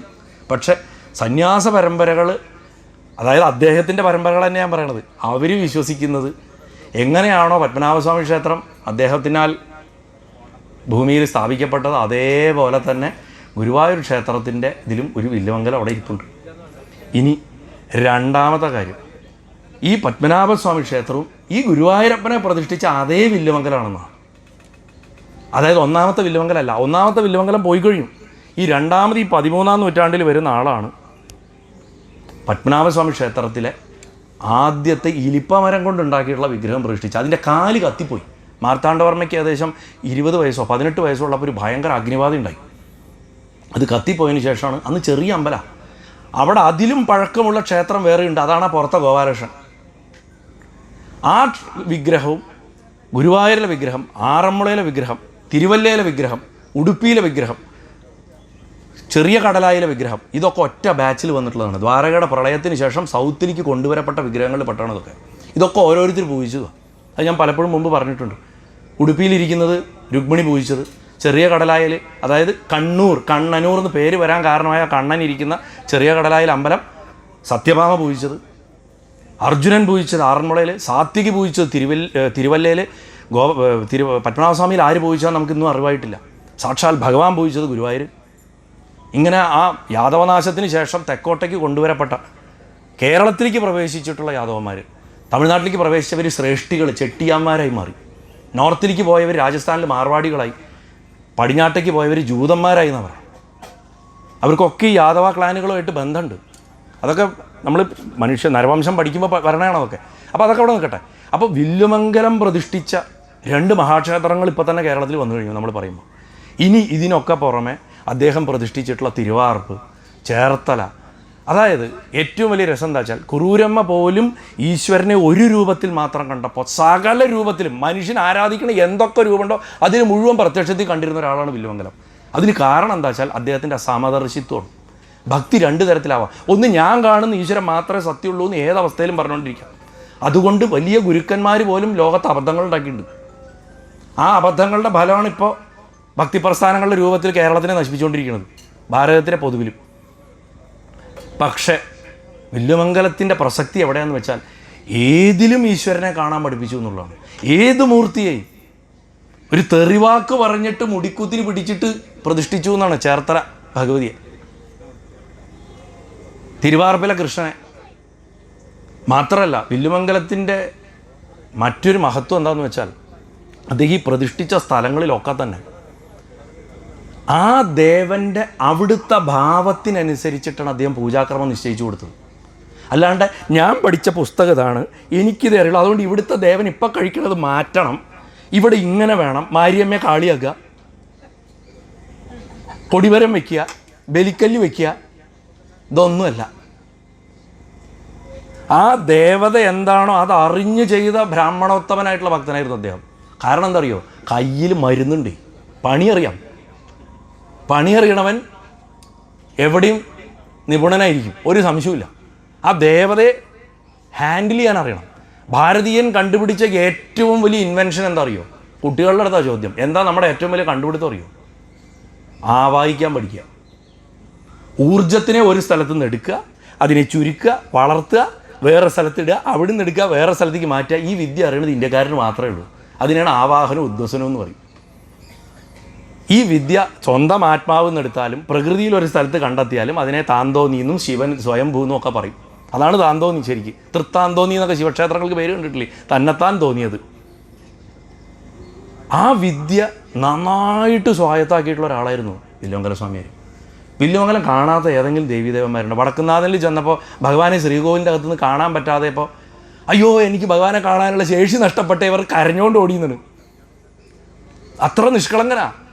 അദ്ദേഹം വിചാരിച്ചത് ഭഗവാൻ അവിടെ എപ്പോഴും ഇരിക്കണമല്ലോ, അപ്പോൾ ഭഗവാനെ അകത്ത് കാണാനില്ല, അതോടി തനിക്ക് ഭഗവാന്മാരെ കാണാനുള്ള കഴിവ് നഷ്ടപ്പെട്ടു എന്ന് പറഞ്ഞ് കരഞ്ഞുകൊണ്ട് വരുമ്പോട്ട് അത്ര മതിലിൻ്റെ മുകളിൽ ഭൂതഗണങ്ങൾ താഴെ നിൽക്കണു. എന്താ ഭൂതഗണങ്ങൾ ഇവിടെ നിൽക്കണ നോക്കി, ഇവിടെ ആ പരബ്രഹ്മ ചൈതന്യം ആ മതിൽ പുറത്തിരിക്കണു. ഭഗവാനെ എന്തിനാ എന്നെ പേടിപ്പിച്ച് കളഞ്ഞല്ലോ, എന്തിനാ ഇവിടെ വന്നിരിക്കണോ ചോദിച്ചപ്പോൾ കുമരനിൽ ഒരു കാർത്തിയായിന് കുളി കഴിഞ്ഞ് വരികയാണെന്ന്, അവളെ കാണാനിരിക്കുകയാണ് കാർത്തിക പൗർണമിക്ക്. അത് കാണാൻ ഭഗവാൻ. അതുകൊണ്ട് ഇന്നും വടക്കുന്നാഥൻ അവിടെയാണ് പൂജ, വില്ലുമംഗലം കണ്ട്. അതുപോലെ ഇന്നാണെങ്കിൽ ശാന്തിക്കാർ രാവിലെ സമയത്തിന് വരാൻ പറ്റില്ല, 7 മണിയായി പോലും വരാൻ പറ്റാത്ത ശാന്തിക്കാരുണ്ട്. ഭയങ്കര ബുദ്ധിമുട്ടാണ്, പറഞ്ഞിട്ട് കാര്യമില്ല, അങ്ങനെയാണ് ഇന്നത്തെ സാമ്പത്തികം. അപ്പോൾ അങ്ങനെയുള്ള കാലഘട്ടത്തിൽ പോലും, അതായത് ലോകത്തിൽ ആദ്യം നട തുറക്കണ അമ്പലം തിരുവാർപ്പ, 2 മണി കഴിഞ്ഞാൽ തുറക്കും. അതിന് കാരണം എന്താ? തൃച്ചംബരത്തെ പോലെ കംസവധം കഴിഞ്ഞിരിക്കുന്ന ഭഗവാനാണ്. അപ്പോൾ വിശപ്പാ, മൂപ്പർക്ക് കുളിക്കാനും നേരമില്ല, രാവിലെ എണീച്ചാൽ ഫുഡാണ്. രാത്രി എങ്ങനെയൊക്കെയോ ഉറങ്ങുകയാണ്, കഷ്ടപ്പെട്ട് കിടന്ന് എങ്ങനെയൊക്കെയോ ഉറങ്ങിയിട്ട് രാവിലെ എണീച്ചുണ്ട് ഫുഡ് എന്നാണ് പറയണത്. അപ്പോൾ ആദ്യം തന്നെ കൊണ്ടുപോയിട്ട് അങ്ങോട്ട് തട്ടണം. നമ്മൾ കൊണ്ടുപോയാലും അപ്പോൾ അകത്ത് കൊണ്ടുപോയി പൂജയാണ്. നമ്മളിപ്പോൾ കദളിപ്പഴം മേടിച്ചു കൊണ്ടുപോയാൽ നമ്മുടെ സാധാരണ ക്ഷേത്രങ്ങളിൽ ചെയ്യില്ല. തിരുവാർപ്പ അമ്പലത്തിൽ അങ്ങനെയല്ല, അകത്ത് കൊണ്ടുപോയി അപ്പം കഴിക്കണം മൂപ്പർക്ക്. കാരണം എന്നും വിശപ്പാണ് അവിടെ ഉണ്ണിക്ക്. അതുകൊണ്ട് പുലർച്ചെ തന്നെ എണീക്കണം. അതിൻ്റെ അടുത്തൊരു മഠമുണ്ട്, സ്വാമിയാർ മഠമുണ്ട് തിരുവാർപ്പിൽ. നോക്കൂ, ആ ഭഗവാന്റെ ഭാവം അതായതുകൊണ്ട് ഭഗവാൻ ആ രീതിയിലുള്ള പൂജാക്രമം നിശ്ചയിക്കാനുള്ള അദ്ദേഹത്തിൻ്റെ ധൈര്യം. ചുരുക്കി പറഞ്ഞാൽ തിരുവാർപ്പിലെ ശാന്തിക്കാരൻ ഉറങ്ങാൻ സമയം ഉണ്ടാവില്ല. കാരണം ഇതിന് ഭക്ഷണം കൊടുക്കുകയാണ്, ഏത് നേരവും പണി, ഒന്നും അങ്ങോട്ട് പോകാൻ പറ്റില്ല. ആരെങ്കിലും ഇപ്പോൾ സാധാരണ നേദ്യം കഴിഞ്ഞാലും വേറെ ആരെങ്കിലും എന്തെങ്കിലും കഴിക്കാൻ കൊണ്ടുവന്നാൽ അപ്പം അതകത്ത് കൊണ്ട് കൊടുക്കണം, അല്ലെങ്കിൽ മൂപ്പര് പ്രശ്നം ഉണ്ടാക്കും. ഇപ്പോൾ നെല്ലിമരത്തുനിന്ന് 3 നെല്ലിക്ക എൻ്റെ പരിചയത്തിലുള്ളൊരു കുട്ടി, എറണാകുളത്ത് ഒരു വലിയ വ്യവസായ ഫാമിലിയിലത്തെ കുട്ടിയാണ്, വലിയ ഭക്തയാണ് അവിടുത്തെ. അവിടെ വീട്ടിൽ നിന്ന് 3 നെല്ലിക്ക പറിച്ചെടുത്തിട്ട് പോയി.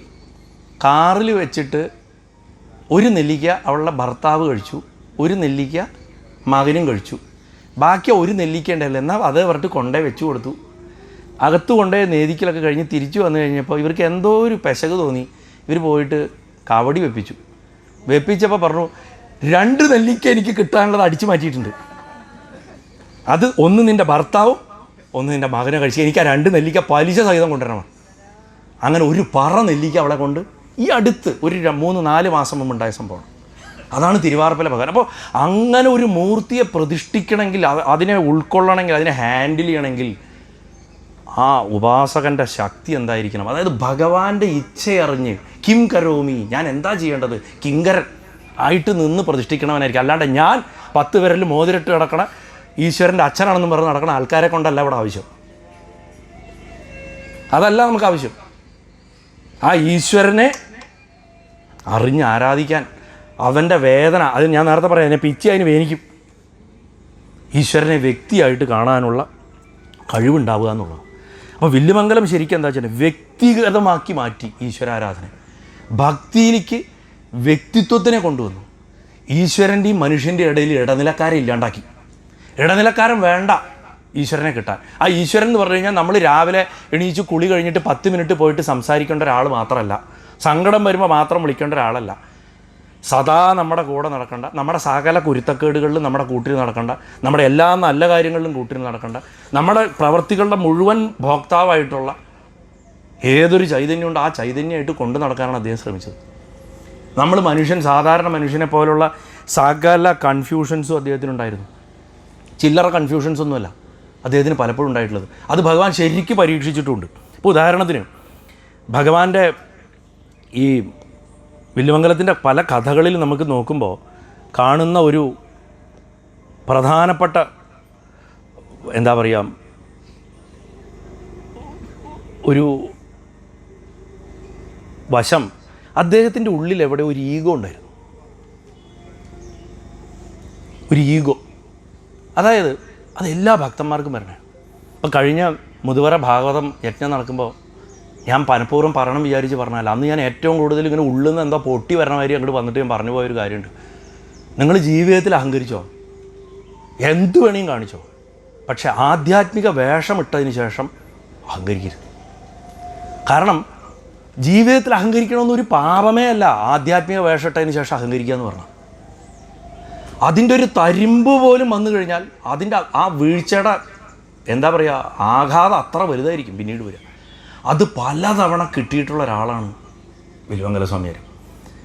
അത് ആക്സെപ്റ്റ് ചെയ്തു എന്നുള്ളതാണ് അദ്ദേഹത്തിൻ്റെ ഗ്രേറ്റ്നെസ്. എനിക്ക് അബദ്ധം പറ്റി, ഉണ്ണി എന്നെ തിരുത്തി എന്ന് പറയാൻ തൻ്റെ ശിഷ്യന്മാരോട് അദ്ദേഹം പറഞ്ഞുകൊണ്ടല്ലേ നമ്മളൊക്കെ ഈ കഥ അറിഞ്ഞ്, അല്ലെങ്കിൽ നമ്മളാരെങ്കിലും അറിയോ ഞാൻ പുറം കൈ കൊണ്ട് തല്ലി എന്ന് പറയാൻ. അത് ഒരു കുട്ടി ഇങ്ങനെ ഒരു അടി കൊടുത്തു കഴിഞ്ഞാൽ അതിൽ പരമൊരു ഇൻസൾട്ട് വരാനില്ല. അങ്ങനെ അടിച്ചു, ആരടിച്ചു, ഞാൻ അടിച്ചു എന്ന് പറയാൻ അദ്ദേഹത്തിൻ്റെ ഹൃദയവിശാലതയാണ്. വേറെ വല്ലവരുണ്ടെങ്കിൽ പുറത്ത് മിണ്ടില്ല. ഇപ്പോഴും ചോദിച്ചാൽ പറയും ഇതായിരിക്കണോ കൃഷ്ണൻ, എവിടെ വായിക്കോല, അത് കാണാനുള്ള ശേഷിയൊക്കെ പോയി കഴിഞ്ഞു, എന്നെ ഇനി കാണാൻ പറ്റില്ല നിനക്കെന്ന് പറഞ്ഞ് പോയി കഴിഞ്ഞു. പക്ഷേ നാട്ടുകാരുടെ വിചാരം വില്ലുമംഗലത്തിൽ കാണാൻ പറ്റുന്ന വേണമെങ്കിൽ അദ്ദേഹത്തിന് പറ്റിക്കായിരുന്നു മറ്റുള്ളവരെ. അങ്ങനെയുള്ള എത്രയോ സിദ്ധന്മാരുണ്ട്. ആദ്യകാലത്ത് നല്ല ഉപാസന ഉണ്ടായിട്ട് കയ്യിലിരിപ്പുകൊണ്ട് ഭഗവാനെ പൂർണ്ണമായിട്ട് നഷ്ടപ്പെടുത്തിയിട്ട് ഇപ്പോഴും പക്ഷേ വേഷം കെട്ടിയിട്ട് ഞങ്ങൾ ഭയങ്കര ഉപാസകരണം പറഞ്ഞിരിക്കണവരുണ്ട്. ഭഗവാൻ ഉണ്ടാവില്ല അവിടെ. പക്ഷെ വില്ലുമംഗലം അങ്ങനെയായിരുന്നില്ല. അദ്ദേഹത്തിന് അത് ആക്സെപ്റ്റ് ചെയ്യാനുള്ള കഴിവുണ്ട്. അദ്ദേഹത്തിൻ്റെ ആ 3ാമത്തെ വില്ലുമംഗലത്തിലേക്ക് എത്തുമ്പോഴാണ് ഈ കഥ വരണം. ആ വില്ലുമംഗലം മാനവേദ രാജാവിൻ്റെ സമകാലികനും കുറൂരമ്മയുടെ സമകാലികനുമായിരുന്നു. ആ മഹാത്മാവാണ് നമ്മൾ ഒരു പക്ഷെ പുത്തഞ്ചിറ ജനിച്ചിട്ടുണ്ടാവുക എന്നാണ് രേഖകൾ വെച്ച് നോക്കുമ്പോൾ തോന്നുന്നത്. ഈ നടുവിൽ വരണ ആൾ ഇവിടെ തന്നെ ആയിരുന്നിരിക്കണം, ഈ പ്രദേശങ്ങളിൽ തന്നെ ഉണ്ടായിരുന്ന ആളായിരിക്കണം. അതിൽ അദ്ദേഹത്തിൻ്റെ ചില ശ്ലോകങ്ങളിലൊക്കെ, ഇപ്പോൾ ഉദാഹരണത്തിന് വില്ലുമംഗലത്തിൻ്റെ ഈ കർണാമൃതത്തിൽ ശൈവ വയം ന ഖലു തത്ര വിചാരണീയം എന്ന് പറഞ്ഞിട്ട് 2-ാം സർഗ്ഗം 24-ാമത്തെ ശ്ലോകത്തിൽ ഞാൻ ശൈവനാണെന്ന് പറയുന്നുണ്ട്. മലയാളി ആയിരുന്നെങ്കിൽ അദ്ദേഹം പറയില്ല. കാരണം കേരളത്തിൽ ഞാൻ ശൈവനാണ് വൈഷ്ണവനാണെന്ന് പറഞ്ഞൊരു സമ്പ്രദായം ഇല്ല. അവിടെ ആ ഒരൊറ്റ ശ്ലോകമാണ് കർണാടകത്തിലെ കാസർഗോഡിൻ്റെ അടുത്തുള്ളൊരു ഗ്രാമത്തിലേക്ക് ഇദ്ദേഹത്തിന് 4ാമതൊരു തിയറി ഉണ്ടായി വരാൻ കാരണം.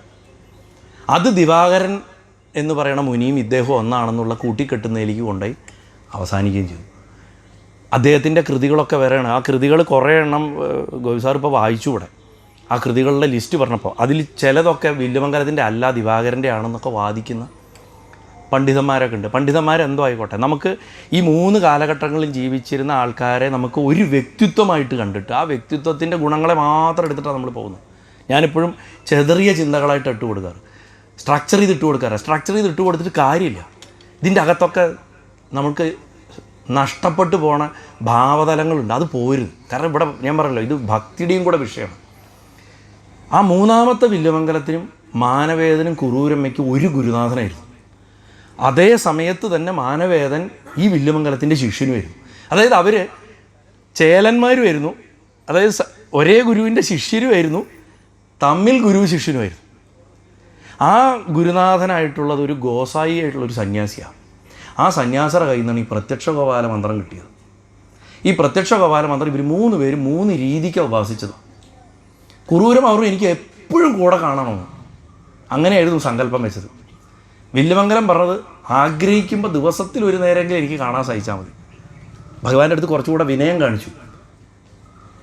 മാനവേദൻ പറഞ്ഞു, എൻ്റെ കർമ്മം എന്താണെന്നറിയില്ല ഭഗവാനെ, എനിക്ക് ജീവിതത്തിൽ ഒരിക്കലെങ്കിലും കാണാൻ പറ്റിയാൽ മതിയായിരുന്നു. ഒരേ മന്ത്രം ഒരേ ഗുരു 3 റിസൾട്ടാണ്. 3 റിസൾട്ടാണ് കിട്ടിയത്. ഒരാളുടെ അടുത്ത് കാണാനേ പറഞ്ഞിട്ടുള്ളൂ, തൊടാൻ പറഞ്ഞിട്ടില്ല എന്ന് പറഞ്ഞിട്ട് മയിൽപ്പീലി ഇട്ട് കൊടുത്തു പോയി. മറ്റൊരാളുടെ കൂടെ പൂജാസമയത്ത് മാത്രം പ്രത്യക്ഷപ്പെട്ടുകൊണ്ടിരുന്നു.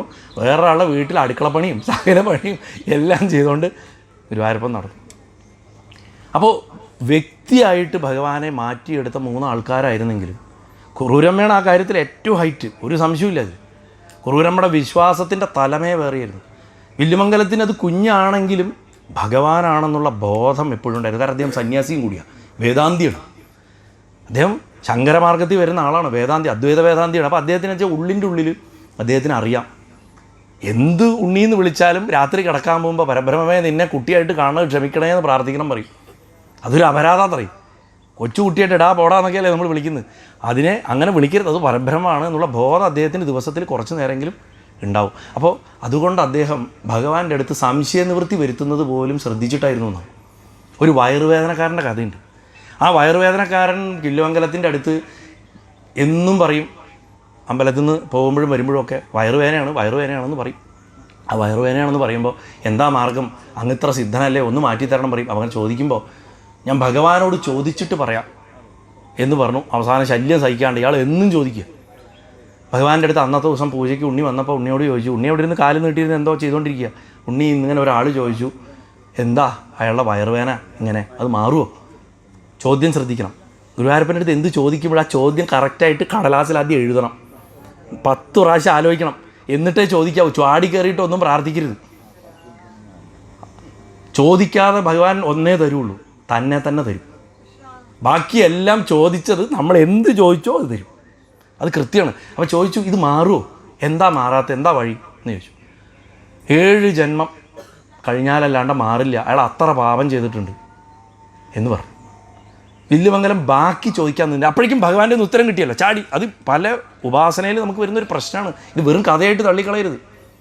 നമ്മൾ ഭഗവാന്റെ നമുക്കൊരു മെസ്സേജ് കിട്ടുമ്പോഴേക്കും അടുത്തത് വരണം, അടുത്ത ചോദ്യത്തിലേക്ക് നമ്മൾ കടക്കണം ഭഗവാന്റെ അടുത്ത്. ഇത് എന്തെങ്കിലും പറയുമ്പോഴേക്കും അതെടുത്തു ഉടനെ നിശ്ചയിച്ചു. പിറ്റേ ദിവസം രാവിലെ ഇയാൾ വരണം നോക്കിയിട്ട് അമ്പലത്തിൻ്റെ അവിടെ നിൽക്കുക. അത്ര ചിലപ്പോൾ ഇവിടെ എവിടെയെങ്കിലും ആയിരിക്കും, നമുക്കറിയില്ല. ഈ വാസുദേവപുരം അമ്പലത്തിൻ്റെ അവിടെ ഒറ്റ ആയിരിക്കാം.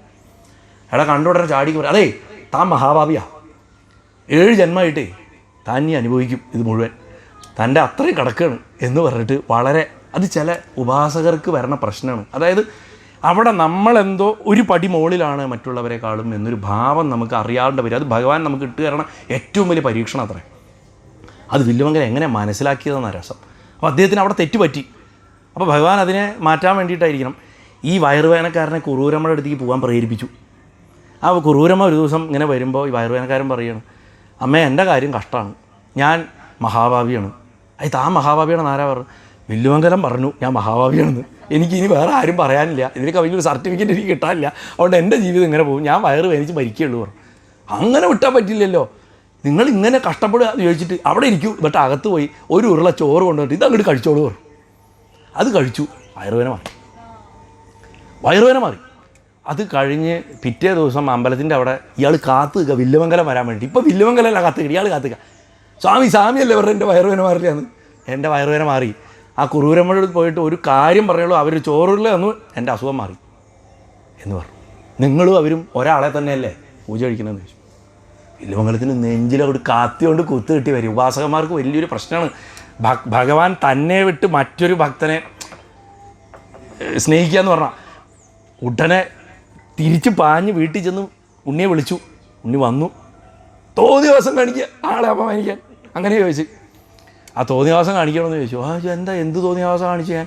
അപ്പോൾ പറഞ്ഞു, ഞാൻ ചോദിച്ചപ്പോൾ എൻ്റെ അടുത്ത് 7 ജന്മത്തിന് അനുഭവിക്കാനുള്ളതുണ്ടെന്ന് പറഞ്ഞു. ഇപ്പോൾ കുറൂരമ്മയുടെ അടുത്ത് പറയുമ്പോഴേക്കും അത് മാറ്റി കൊടുത്തു. അച്ഛാന്നാണ് വിളിച്ചിരുന്നു. അച്ഛാ അങ്ങ് എൻ്റെ അടുത്ത് എന്താ ചോദിച്ചത്? ഇത് മാറുമോ? അപ്പം ഞാൻ പറഞ്ഞു മാറില്ല, 7 ജന്മത്തെ പാപമുണ്ട്, അപ്പോൾ ഇനിയും 7 ജന്മം കൂടെ എടുക്കണം എന്ന് പറഞ്ഞു. ഞാൻ സത്യം പറഞ്ഞിട്ടുള്ളൂ. അപ്പോൾ അതങ്ങനെ മാറ്റി കൊടുത്ത്. അതെന്താ വെച്ചാൽ ഞാൻ അങ്ങനെ പറഞ്ഞപ്പോൾ അച്ഛന് സംശയമായി എന്നെക്കൊണ്ട് മാറ്റാൻ പറ്റുമോയെന്ന്. എന്നെ സംശയിച്ചു. കാരണം എത്ര ജന്മത്തെ കർമ്മം വേണമെങ്കിലും മാറ്റാൻ പറ്റുന്ന ആളാണ് ഞാൻ. എൻ്റെ അടുത്ത് ബാക്കി ചോദിച്ചില്ല. എന്നാൽ ഉണ്ണി ഒന്ന് മാറ്റി കൊടുത്തൂടെ എന്ന് പറഞ്ഞു. കുറൂരമ്മയ്ക്ക് ഒരു സംശയമില്ല എന്നെക്കൊണ്ട്. അവർ ജന്മവും ചോദിച്ചില്ല, ഒന്നും ചോദിച്ചില്ല. ചോറ് ഉരുട്ടിയിട്ട് പറഞ്ഞില്ല, ഉണ്ണി ഇത് കഴിക്കുമ്പോൾ അയാളുടെ അസുഖം മാറണം എന്നങ്ങോട്ട് കൽപ്പിച്ചു. ഭക്തൻ പറഞ്ഞാൽ എൻ്റെ വാക്ക് തെറ്റിയാലും വേണ്ടില്ല, ഭക്തൻ്റെ വാക്ക് ഞാൻ തെറ്റിക്കില്ല. എൻ്റെ അമ്മ പറഞ്ഞാൽ എനിക്ക് തെറ്റിക്കാൻ ഒരു മാർഗ്ഗവും അതിന്, അതുകൊണ്ട് ഞാനത് മാറ്റി കൊടുത്തു. ഇത് വില്ലുമംഗലത്തിന് മാത്രമല്ല നമുക്കും പാടാണ്. ഭഗവാൻ നമ്മൾ വളരെ എളുപ്പത്തിൽ പറയും. ചില ആൾക്കാരുണ്ട് എന്തെങ്കിലും വെച്ചാൽ എങ്ങനെ സുഖമായിരിക്കണം, ഒക്കെ ഗുരുവായൂരപ്പൻ, വീട്ടിലെങ്ങനെ കാര്യം ഒക്കെ ഗുരുവായൂരപ്പൻ. എന്ത് അപ്പുറത്ത് അമ്മാരി ആൾക്കാരെ ദ്രോഹിക്കുകയായിരിക്കും, എന്നിട്ട് പറയും ഒക്കെ ഗുരുവായൂരപ്പൻ. അതാ ഗുരുവായൂർ പ്രദേശത്ത് കുറച്ച് കൂടുതലാണ് കേൾക്കൽ.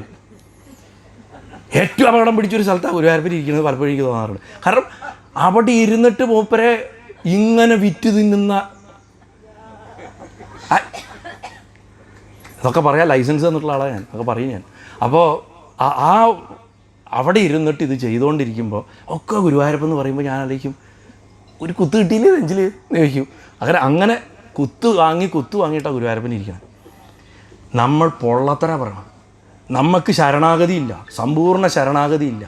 ആ സമ്പൂർണ്ണ ശരണാഗതി വില്ലുമംഗലത്തിന് വന്നത് എങ്ങനെയാണെന്നുള്ളതും വളരെ അത്ഭുതമാണ്. നമ്മൾ സാധാരണ വില്ലുമംഗല സ്വാമിയാരെ കോക്കുന്നത് ശിവാങ്ങളുമായിട്ടൊക്കെ ചേർത്ത് പറയുമ്പോൾ ശരിക്കും കോക്കുന്നത് ശിവാങ്ങളുടെ കാലവും ഇദ്ദേഹത്തിൻ്റെ കാലുമായിട്ട് പലപ്പോഴും യോജിച്ച് വരാറില്ല. എനിക്ക് കൃഷ്ണനെ കാണണമെന്ന് കോക്കുന്നത് ശിവാങ്ങൾ പറഞ്ഞപ്പോൾ ഞാൻ കാണിച്ചു തരാമല്ലോ എന്ന് പറഞ്ഞിട്ട് ഉണ്ണിയെ കാണിച്ചു കൊടുത്തു. അദ്ദേഹം മഹാശൈവയോഗിയാണ്. എനിക്ക് ശിവനെ കാണണമെന്ന് തിരിച്ചും പറഞ്ഞു. ആ കാണിച്ചു തരാമല്ലോ, വെള്ളാവിലേക്ക് വരാൻ പറഞ്ഞു. തളിപ്പറമ്പിലാണ് വെള്ളാവ്. അവിടെ പോയിട്ട് ദക്ഷിണാമൂർത്തി സങ്കല്പം പ്രഭാഷണം ചെയ്യാനൊരു ഭാഗ്യം എനിക്ക് ഗുരുവായൂരപ്പൻ കഴിഞ്ഞ വർഷം തന്നിരുന്നു.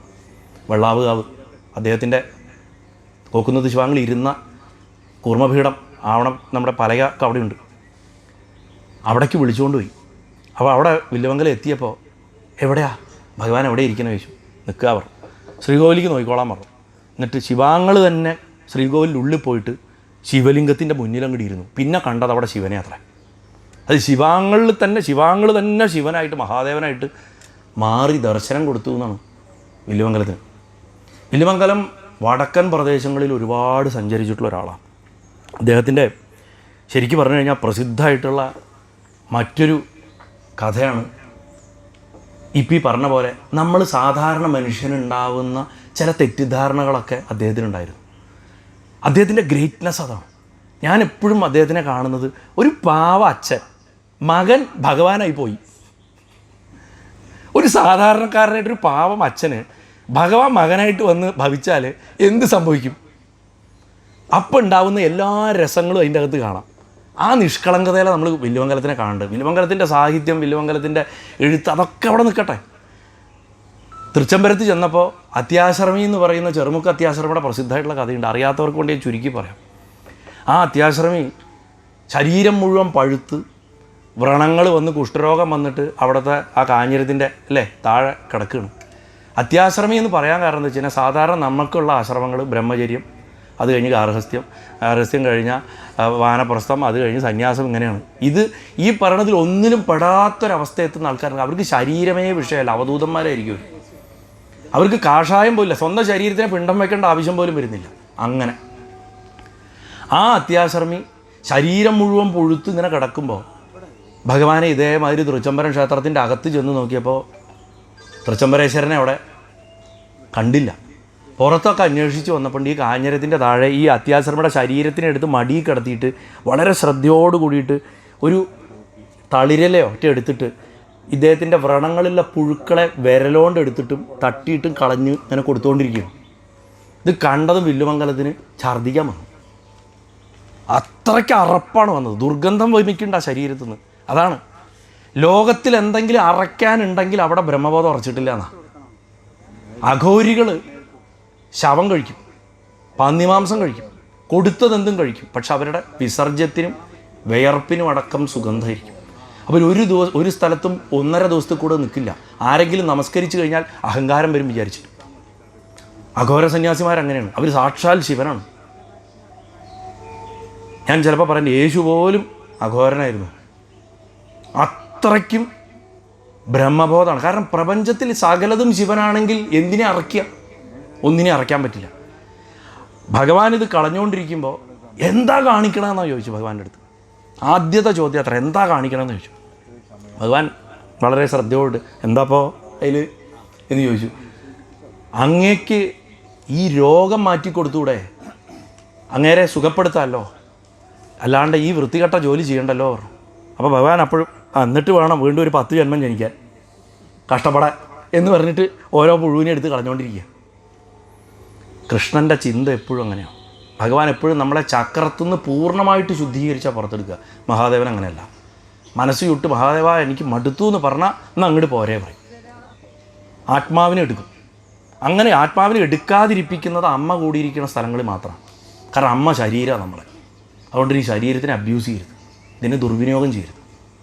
ഇത് അമ്മയാണ്, പരാശക്തിയാണ് ഈ ശരീരം. അപ്പോൾ ഇത് കേട്ടപ്പോൾ വില്ലുമംഗലത്തിന് വെള്ളിടി വെട്ടിയ മാതിരിയായി തലയിൽ. കാരണം ഭഗവാൻ കർമ്മസിദ്ധാന്തത്തിൻ്റെ ഏറ്റവും വലിയ ഗുരുനാഥനാണ് ഗുരുവായൂരപ്പൻ, നാരായണൻ കൃഷ്ണൻ.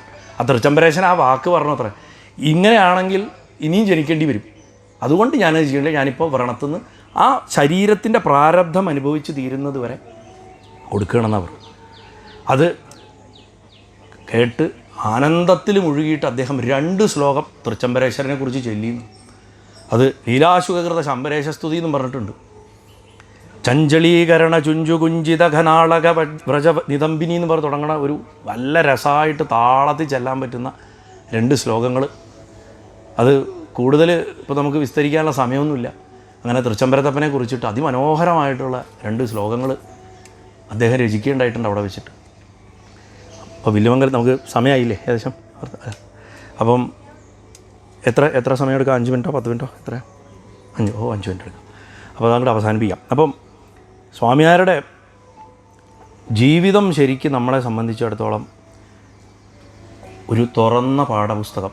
ആ വ്യക്തിത്വത്തിനെ, അതിൻ്റെ ചരിത്രം ഞാൻ നേരത്തെ പറഞ്ഞു, നമുക്ക് ലിഖിത ചരിത്രങ്ങളൊന്നും നോക്കണ്ട, സാഹിത്യ തെളിവുകളിൽ നിന്നൊന്നും നോക്കണ്ട, വാമൊഴികളിൽ നിന്ന് നമുക്ക് കിട്ടിയിട്ടുള്ള അദ്ദേഹത്തിൻ്റെ ഒരു വ്യക്തിത്വത്തിൽ തന്നെ അദ്ദേഹം ഭക്തിപ്രസ്ഥാനത്തിൻ്റെ അടിസ്ഥാന ശിലകളിട്ട ഒരാളായിരുന്നു. അത് ഭാരതമൊട്ടുക്ക്. ബംഗാളിൽ പോയ ബില്ലുമംഗല ഠാക്കൂർ എന്നാണ് പറയുക. ഒറീസയിലും ബില്ലുമംഗല ഠാക്കൂറിന്.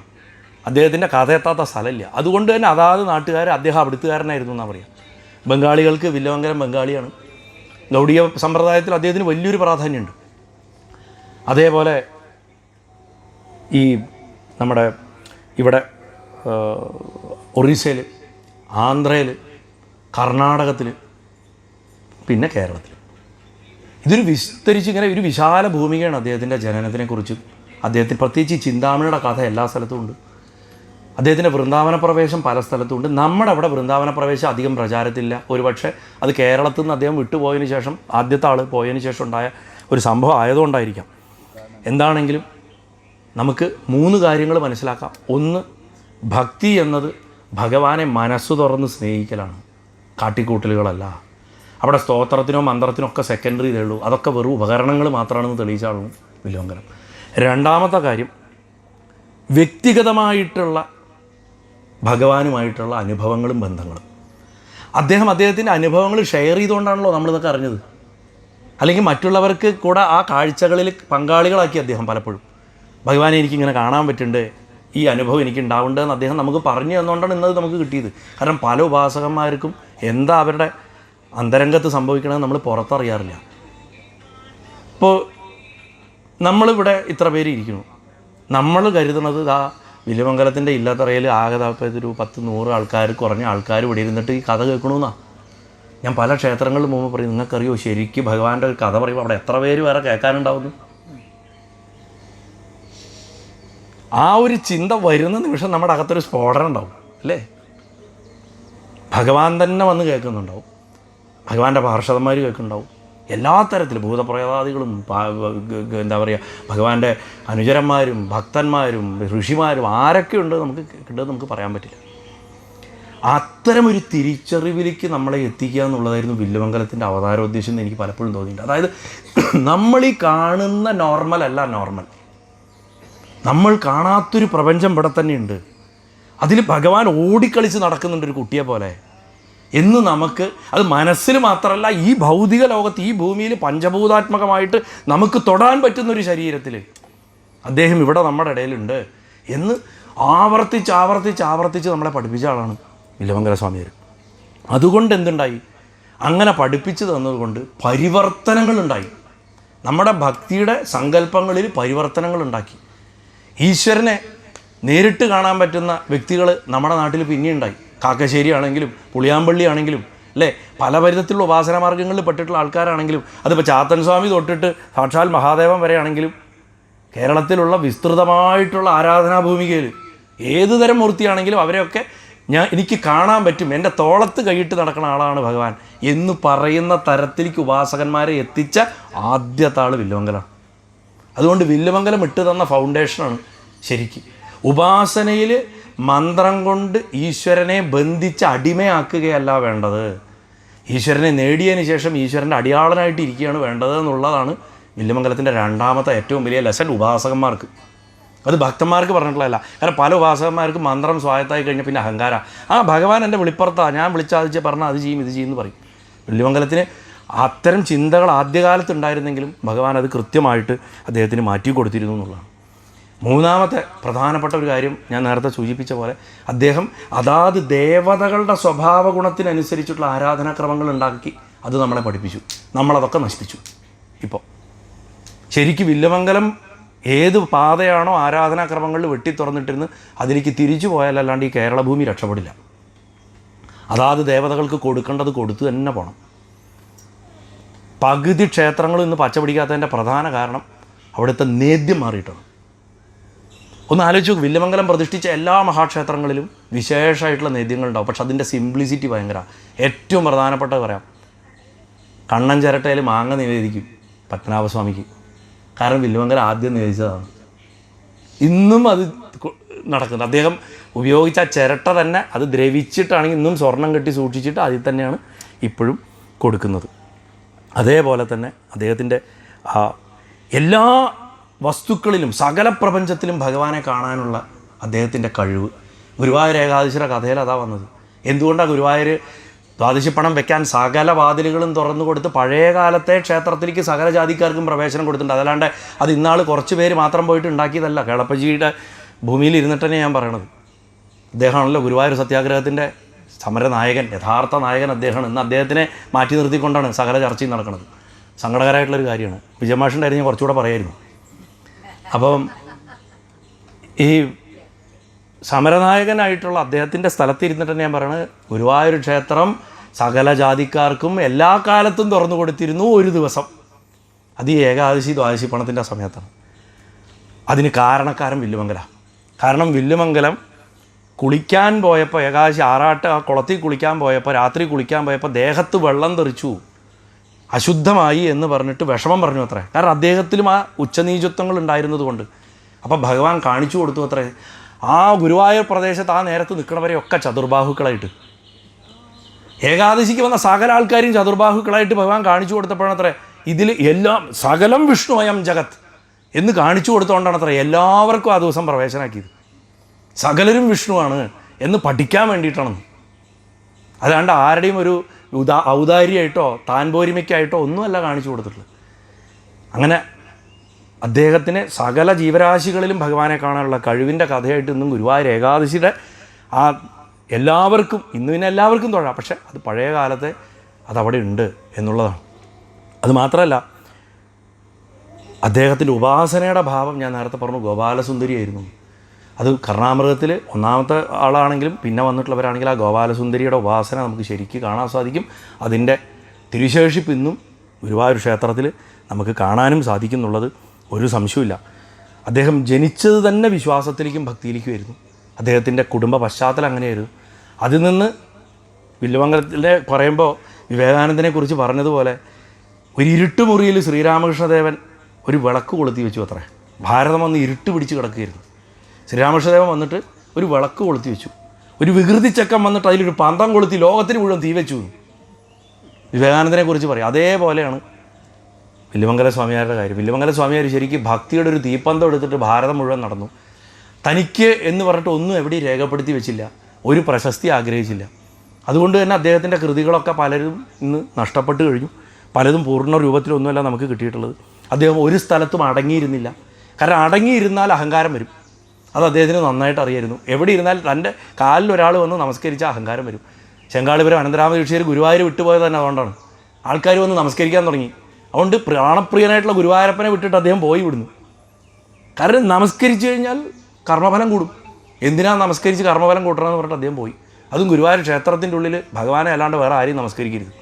അതുകൊണ്ട് അദ്ദേഹം അവിടെ വിട്ടുപോയത്. അപ്പോൾ അതുപോലെ തൻ്റെ ഫൗണ്ടേഷൻ കൃഷ്ണൻ, താൻ തന്നെ കൃഷ്ണൻ, തൻ്റെ ചിന്തകൾ കൃഷ്ണൻ, സകലതും കൃഷ്ണൻ എന്ന അവസ്ഥയിൽ ജീവിച്ച് നിരന്തര സ്മരണ എന്താണ് ഗുരുവായൂരപ്പൻ്റെ എന്ന് അക്ഷരാർത്ഥത്തിൽ ജീവിതം കൊണ്ട് കാണിച്ചു തന്ന ഒരു മഹാത്മാവായിരുന്നു. ഒരു ജീവിതക്രമം തന്നെ വില്ലുമംഗലത്തിൻ്റെ കാണാനുണ്ട്. അപ്പം മനസ്സിന് നിയന്ത്രണമില്ലാത്ത എത്രയോ പേര് വളരെ മനസ്സ് വിഷമിച്ചിട്ട് നമ്മുടെ അടുത്തൊക്കെ വന്ന് പറയാറുണ്ട്, പ്രലോഭനങ്ങളിൽ പെടണു, എനിക്ക് പക്ഷേ ഭഗവാനിലേക്ക് എത്തണം. ഞാൻ പറയും വില്ലുമംഗലത്തിൻ്റെ ജീവിതം പഠിക്കുക. വില്ലുമംഗലത്തിൻ്റെ ജീവിതത്തിനോളം പ്രലോഭനങ്ങളിൽ നിന്ന് പുറത്ത് കടക്കാൻ പഠിക്കാനായിട്ട് വേറൊരു ടെക്സ്റ്റ് ബുക്കില്ല. അതിന് വേണ്ടിയിട്ടും ചില കേസ് സ്റ്റഡികൾ വേണമല്ലോ ഭൂമിയിൽ. അതിനുവേണ്ടി ഭഗവാൻ നിയമിച്ചാണ് അദ്ദേഹത്തിനെ. അദ്ദേഹത്തിൻ്റെ നമുക്ക് പഠിക്കാനുള്ളതും അതുതന്നെയാണ്.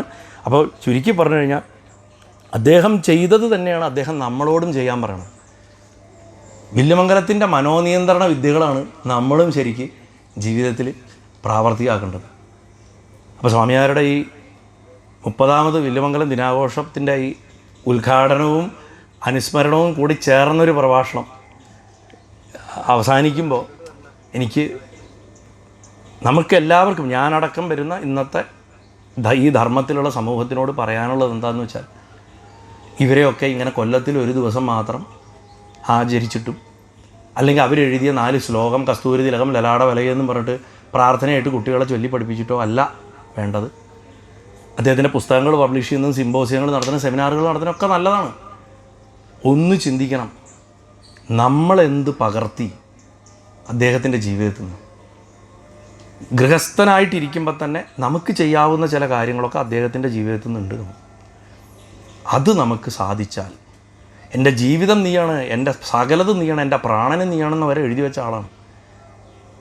അങ്ങനെ ഭഗവാനെ നമുക്ക് സ്വാംശീകരിക്കാൻ സാധിക്കുമെങ്കിൽ ആ ഗുരുവായൂരപ്പൻ നിങ്ങൾ ഓരോരുത്തരുടെയും മകനായിട്ട് നിങ്ങളുടെ കൂടെ ഉണ്ടാവും. വില്ലുമംഗലം നമുക്ക് ആ കുട്ടിയെ വളർത്താൻ ഏൽപ്പിച്ചിരിക്കുക. നമ്മളെ ആ ഗുരുവായൂരപ്പനെ നന്നായി വളർത്തുക. ഇത്രയും പറഞ്ഞ് ആ മഹാഗുരുനാഥൻ്റെ പാദങ്ങളിൽ, ആ കൃഷ്ണലീലാശുകൻ്റെ തൃപ്പാദങ്ങളിൽ സാഷ്ടാംഗം നമസ്കരിച്ചിട്ട് പൊന്നു ഗുരുവായൂരപ്പൻ്റെ നാമത്തിൽ അദ്ദേഹത്തിൻ്റെ ജന്മം കൊണ്ട് പവിത്രമായിട്ടുള്ള ഈ ഭൂമിയിൽ എളിയ പ്രഭാഷണത്തിന് അദ്ദേഹത്തിൻ്റെ കാൽക്കൽ ഒരു എളിയ ദക്ഷിണയായിട്ട് വെച്ച് നിങ്ങളെല്ലാവരെയും ഗുരുവായൂരപ്പനായി കണ്ട് സാഷ്ടാംഗം നമസ്കരിക്കുന്നു. നാരായണ അഖില ഗുരോ ഭഗവൻ നമസ്തേ. ഗുരുവായൂരപ്പ ശരണം.